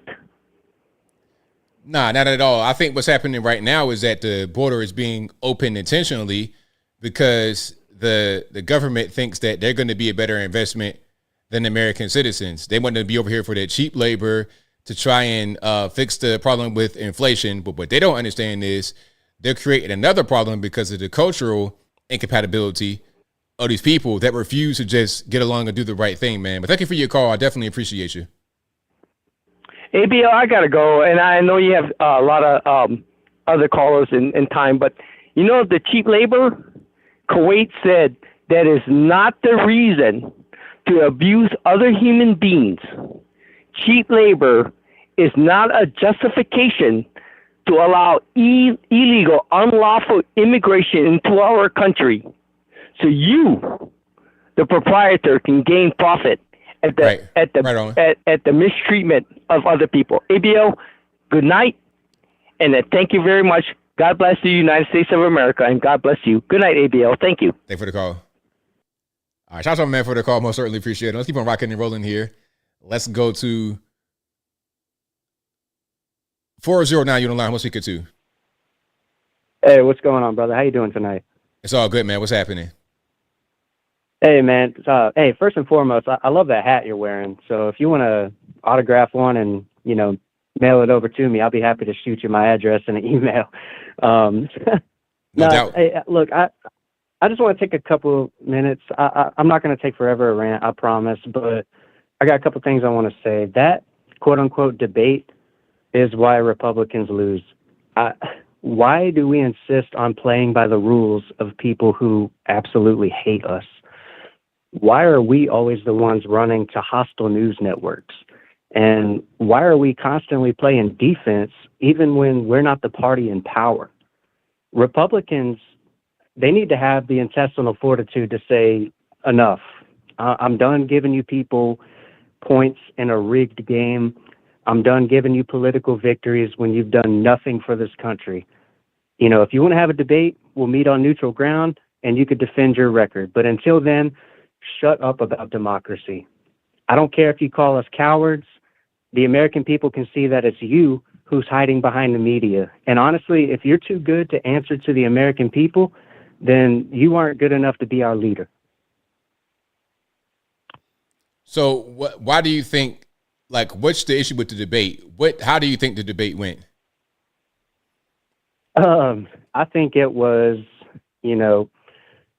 2 hours or whatever it was of three people ganging up on Donald Trump. I think no one really learned anything. I think the only people that truly got something out of it was people who tune in to CNN and MSNBC for their daily dose of copium to help alleviate the symptoms of Trump derangement syndrome. It was a big waste of time, and it was a huge disservice to the American people who have real, genuine problems. People can't put food on their table. They can't put gas in their tanks. Their cats are getting murdered by Haitian immigrants, and we want to sit here and talk about Israel and Ukraine and is Kamala black or is she Indian? And how is that going to help me? That's where I have a problem with that debate.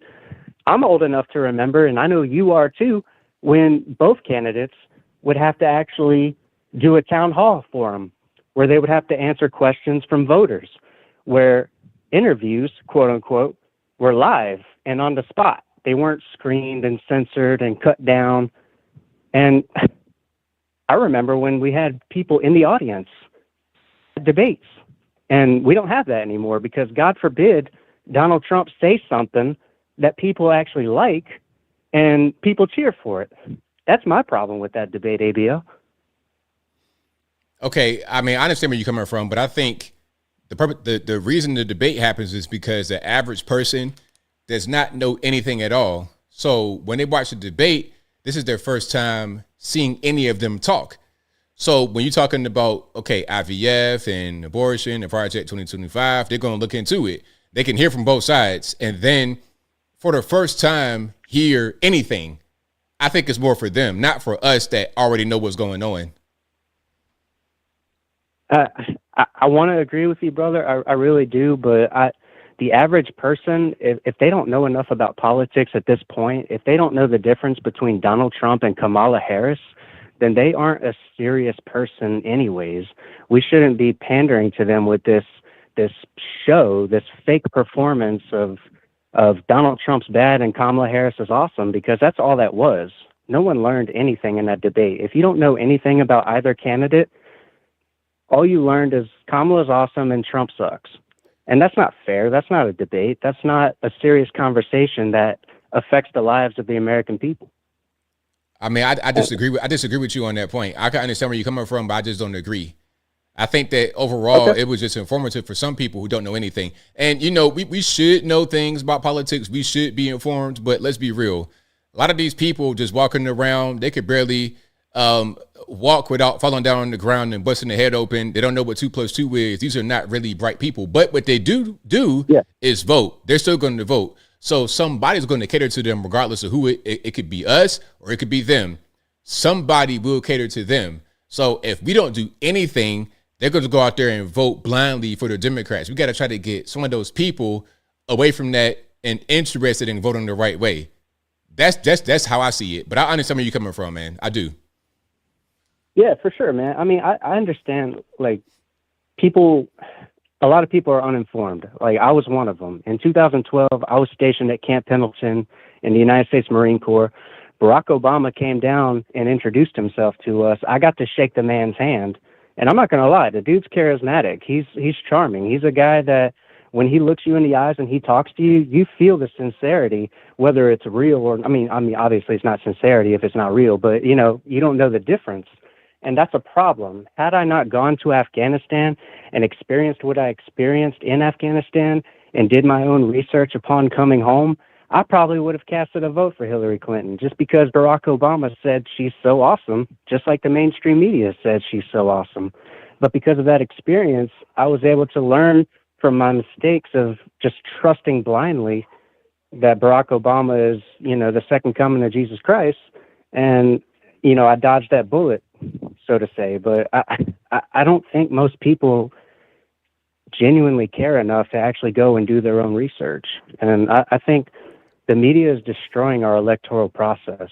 We need to get this fixed because they've divided us to the point where it's like mixing water and oil.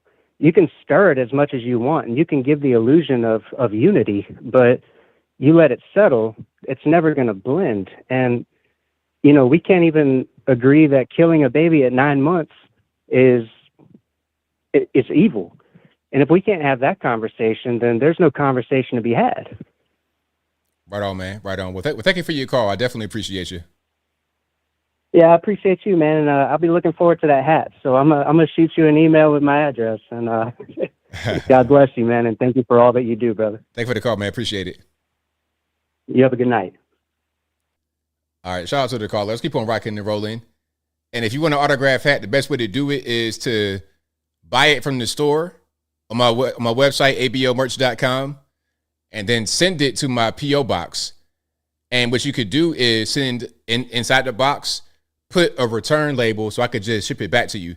Because what I'm going to do, since you're going to send it to a UPS store, I'm going to just autograph it right there in the store, tip it back up, put the label on it, and give it to my man right there at the front desk. Easy breezy. All right, let's keep on going. Let's go to, all right, and the phone lines are Jan and Pat. Y'all please hang tight. Okay, Skype acting a little bit slow tonight. Let's go to 903. You're online. Who am I speaking to? This is Carol. All righty, what's going on? Hi, how you doing? I wanted to ask you a question. Hold on, before we continue, turn the stream off in the background for me, please. I did. I'm sorry. It's all right. I did. I forgot to do that. I'm sorry. It's all right. Okay. I wanted to ask you, because I'm getting confused, which do you think is best? to go and vote on the first day of early voting, or wait till the actual election day, November 5th, and vote then? What do you, because I'm hearing different opinions, and I trust you the most. So what would you do? I vote on the day of. That's just me, though. So that's what I like to do.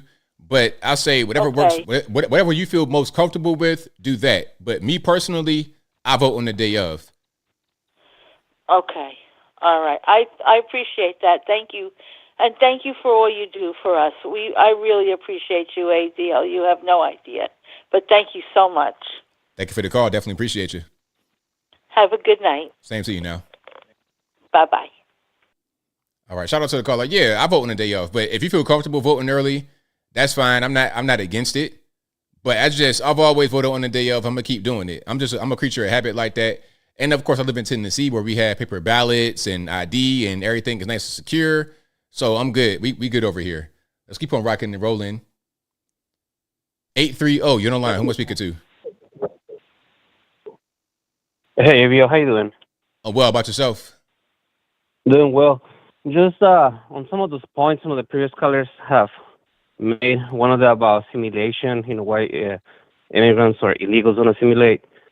I can tell you from my own experience, my family moved to the United States when I was 14 years old. That's in the early 2000s.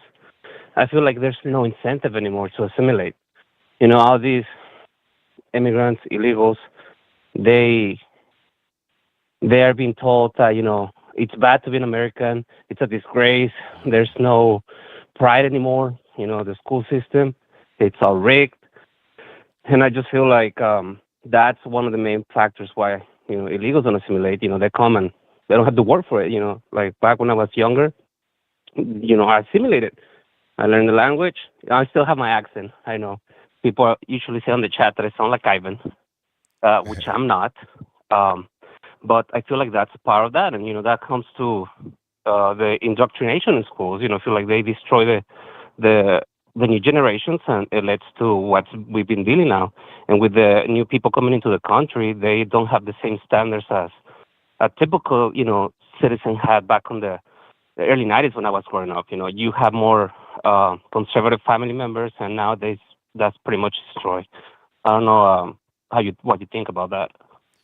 Man, you got a really good point, because it's everything about, America sucks. We're a bad country. We're a racist country. Like you demoralizing people in the country, and then the image to the outside world is, well, why would I want to assimilate to this? Because they say it's bad, and look at what's going on with all these drugs and everything in the country. Why would I want to be like that? So I didn't even look at it that way. That's a really good point that you make.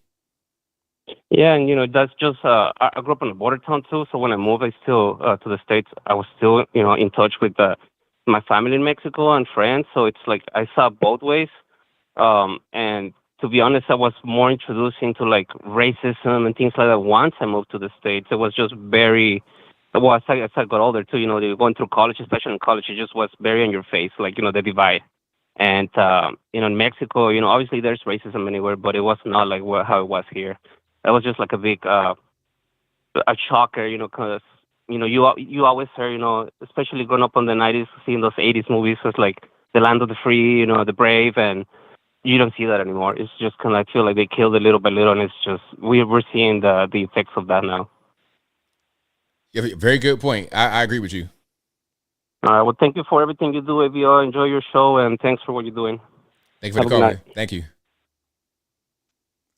All right, shout out to the call. That's a good point. I mean, look, all the rhetoric about how bad America is, we're racist, and all this, that, and the third. That's the rhetoric. And then what happens is regular Americans that don't believe in that, American citizens who don't believe we're a bad country, who don't want to smoke crack for a living, who don't want to be ne'er-do-wells, who don't want to be criminals, who don't want to be just anti-America, those Americans suffer as a result of all the rhetoric. They suffer as a result of the bad policy. We suffer as a result of all that. So what he said is correct. And the end result is the continuing decline of the country, because those who want to do well and go forward are going to suffer. So very good point. Let's keep on going. Let's go to 240. You're on the line. Who am I speaking to? ABL, how's it going, man? A long-time viewer, second-time caller. Just want to put it out there first and foremost, man. We appreciate you, what you do. I think you represent the true American. I mean, you're sitting at 1 million subs. I've been watching forever. I'm hoping to see you back at the White House. Trump 2024. I'm a veteran. I work for the federal government. I'm calling in. I could go on a rant, but I'd like to open up to you, man. You can ask me how I feel or put me on the spot. So how do you feel about the state of the country right now, 24? How do you feel about it? Well, I'll tell you, I think everybody's feeling the inflation. I noticed the gas prices have dropped in the last 2 weeks because they're dumping our reserves. I remember Trump came in and our oil reserves were 0. Our ammunition was 0. It looks like they're doing the same dump and pump at the last second. So I'm enjoying it, but I know what's going on. Harris, seriously, man, the media propaganda. 2 weeks ago they hated her. Now she's the joy of my world. And by the way, they're trying to like touch into Christianity with the whole joy thing. It's just it's bothersome. The lady is a psychopath, only wants power. And I'm not saying Trump's like the perfect guy. A lot of my buddies, they hit me up like, oh, well, what did you get from Trump? He was just like everybody else. What I got was 3 Supreme Court justices who will stabilize the American rule of law for the next 30 or 40 years. So that's what I got.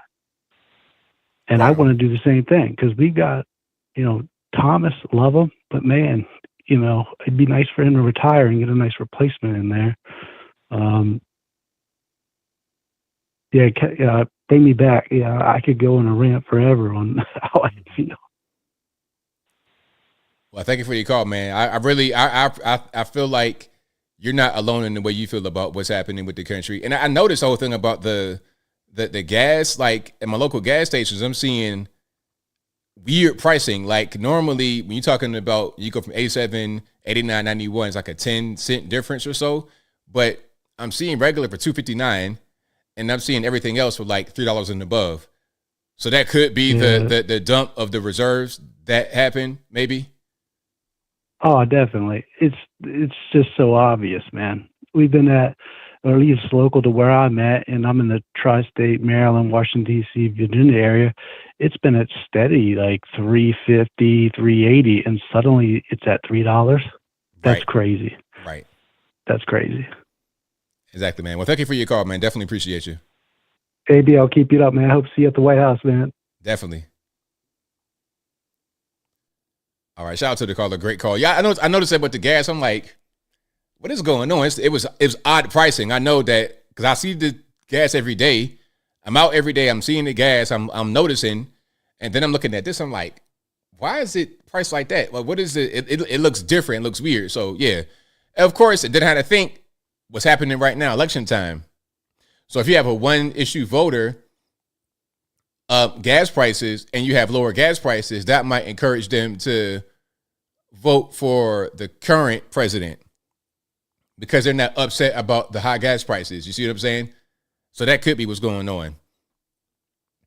Yeah, Southern California, you guys are paying an arm and a leg and your firstborn child for gas over there. You guys are doing a lot. All right, let's keep on rocking and rolling. The phone lines are jumping. 504, you're online. Who's speaking to?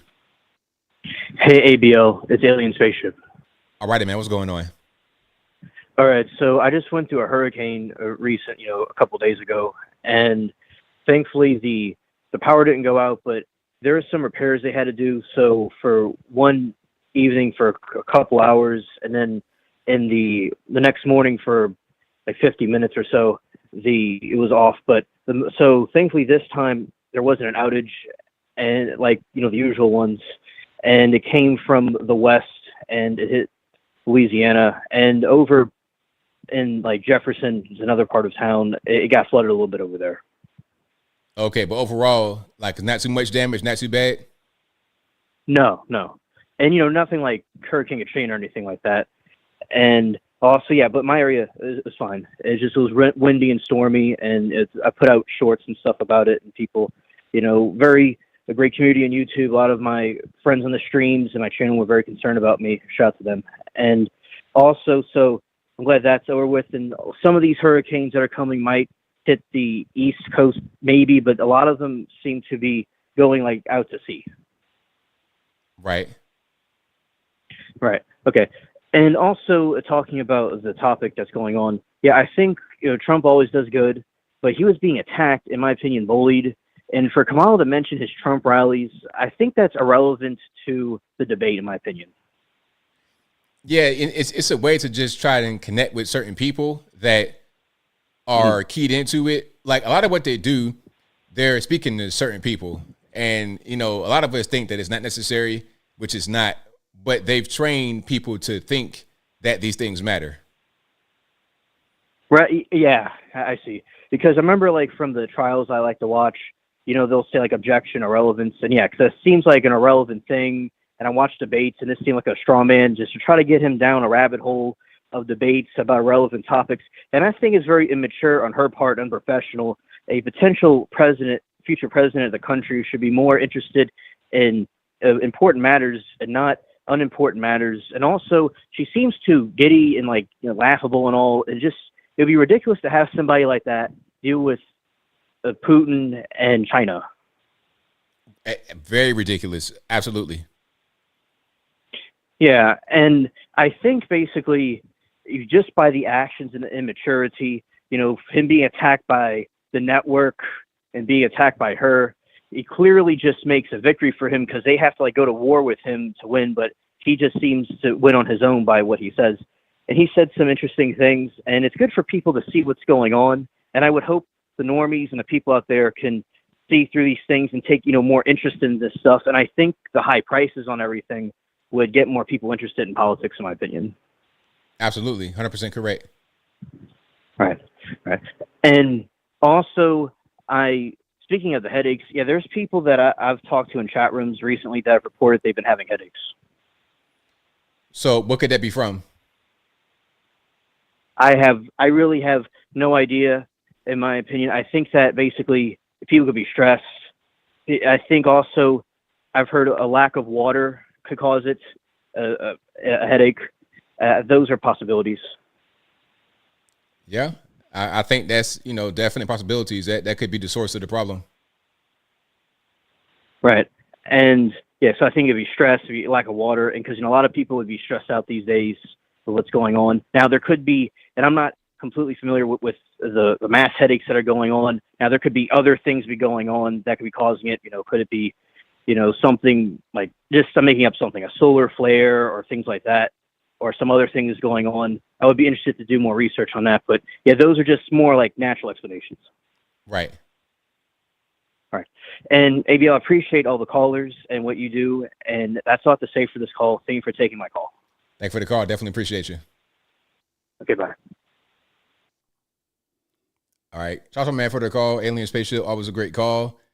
I got time for one or two more, maybe. Let's keep on going. If Skype will act appropriately, that'd be good. Okay, let's go. Okay, I'm a little bit slow to the trigger. Y'all, please forgive me. 310, you're on the line. Who am I speaking to? Hey, what up, ABL? Not too much, man. What's going on? Not much, man. Just want to say thanks for all the work you put in. And I want to tell everyone just stay positive, that American spirit that won our independence a long time ago, it's still alive in us.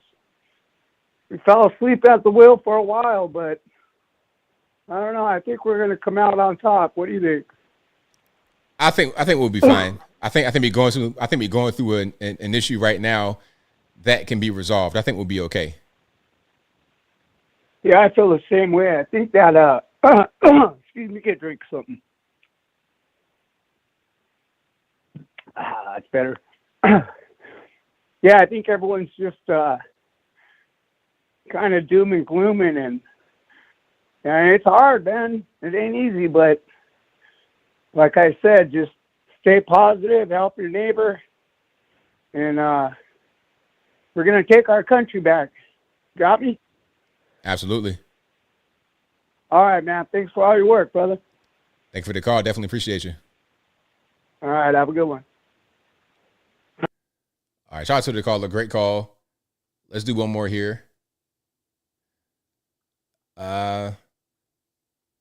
678, you're on the line. Who am I speaking to? Marshall. All right, man. What's going on? Hey, so I have a theory, right? I feel like we, like everybody online on this call is tied in on tied up on the politics.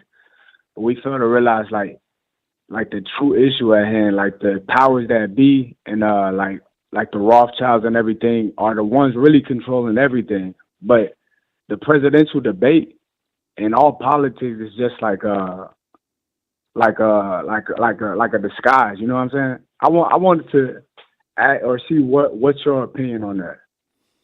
I mean, I don't know too much about how the powers that be control anything. All that I do know is that there's a lot of money spent on these elections for them to be inconsequential.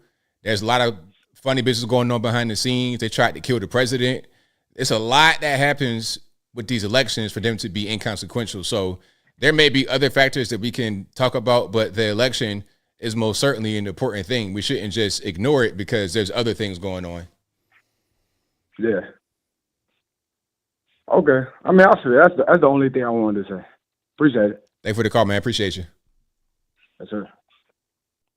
Yeah, it's a good question. Shout out to him. Shout out for the call. It's a good question. All right, let's go. 573, you're online. Who am I speaking to? Anthony, Brian, Logan, JoJo. That's the only thing I wanted to say. All right, man. What's going on? There? Are you there? I'm here. Oh, man. I talked to you last time. I did the politician's motto. You remember that poem? I don't. Okay. A couple weeks ago, I did the politician's motto. Politicians encompassed with power divine. You remember that? It's not coming to me right now, but I'll probably remember in a little bit. Well, all I want to tell you is that. So I watched the Harris debate with Trump, and it just blew my mind, right? But one thing I wanted to defend Trump about is because I'm a Trump supporter, and I'm your supporter. I love you. And I want to tell you something specifically that blew my mind. When he, said that illegals were eating pets, in 2005, I actually watched them eat pets in an apartment complex on Highway 1 out of Port St. Lucie, Florida. It was a little further up north by Fort Pierce. I was stuck there for about 2 weeks. It wasn't even a part, it was a motel. And there was Guatemalans, illegal, doing their thing, mowing grass and whatever, and eating pets and killing cats. And I saw them grilling them. And so, when Trump said that, I'm like, yeah, I've seen it. So if they were doing that in 2005, I know they're doing it now. Okay? So that's all I wanted to say is I believe it and I know it. So, I love you and I defend Trump, and I hope the public is not fooled by this stuff we got going on with this fake news and this false media. And if I remind you of the poem, it's the politician's motto, where politicians encompassed with power divine, living their lives in a place so sublime, stepping on the little to get to the big, taking your money to fatten their pig, using the media to blind and misguide you, breaking the laws that they've made to bind you. This country was founded in God we trust. The politicians' motto, in greed we lust. I changed it to the establishments, if you recall, but I just want to say, I love America, and I love you, and I love Trump, and we will prevail. God bless all. Love you guys. Thank you for the call. Appreciate it. Thank you, brother. Yes, I do remember the poem now. Great poem. Shout out to my man for the call. That's a great way to end the show. If you couldn't get on tonight, I'm sorry. It's not my fault. Please blame the white man because, it ain't my fault. But shout out to you guys for being here. I will be back. Same bat time, same bat place. 8 p.m. Eastern time to right around right now, 11 p.m. Eastern Standard Time on Wednesday. And if anything comes up, if we got a debate that they're going to just have randomly, interview, anything needs to be covered live. If I can cover it live, I'll go live beyond my regular Wednesday and Saturday. All right. So shout out to y'all for being here. Thank you, Brooklyn. I see your comment. I appreciate it. You're far too kind. But we got a few super chats to read. Then I wrap it on up and put the bowl clean on top. And shout out to the mods for keeping the trolls in check. I really, really appreciate you. Shout out to everybody for watching, retweeting, super chatting, whatever you do. I could not do the show without you. So I thank you. Super chats on deck. I'll read those right quick. Then I wrap it on up, put the bow on it. Shout out to where we at. Did I get everybody? No, I got a few here. Thank you to, hold on, BRAD2205, who says, ABL, crazy cat lady that feeds feral cats next to my house. It is a crime for me to relocate them, but apparently these new folks are my only solution. Hey, send a few of them out there and just, it's like putting the mouse in the house full of mice. You put a cat in a house full of mice. You put somebody else in a neighborhood full of cats. Might be the same thing. Think of the Devin who says, vote early to avoid ballot shortage, power outage, etc. Good point. Think of the Bobcat MIT who says, you still have not gotten your plaque. Come on, YouTube, tighten up. Yeah, they got to get it together. They don't want me to get that plaque, but we're going to get it one way or the other. Think of the Caius Posthumous who says, I think the Pope is trying to stop people from voting. Yeah, I wouldn't doubt it. It's funny how they talk about election interference, all this stuff, but when it actually happens, when you have clear examples of people trying to do that very thing, depending on who they are, they can let them get it passed. It's like, man, y'all not really serious people. But shout out to you guys again for being here.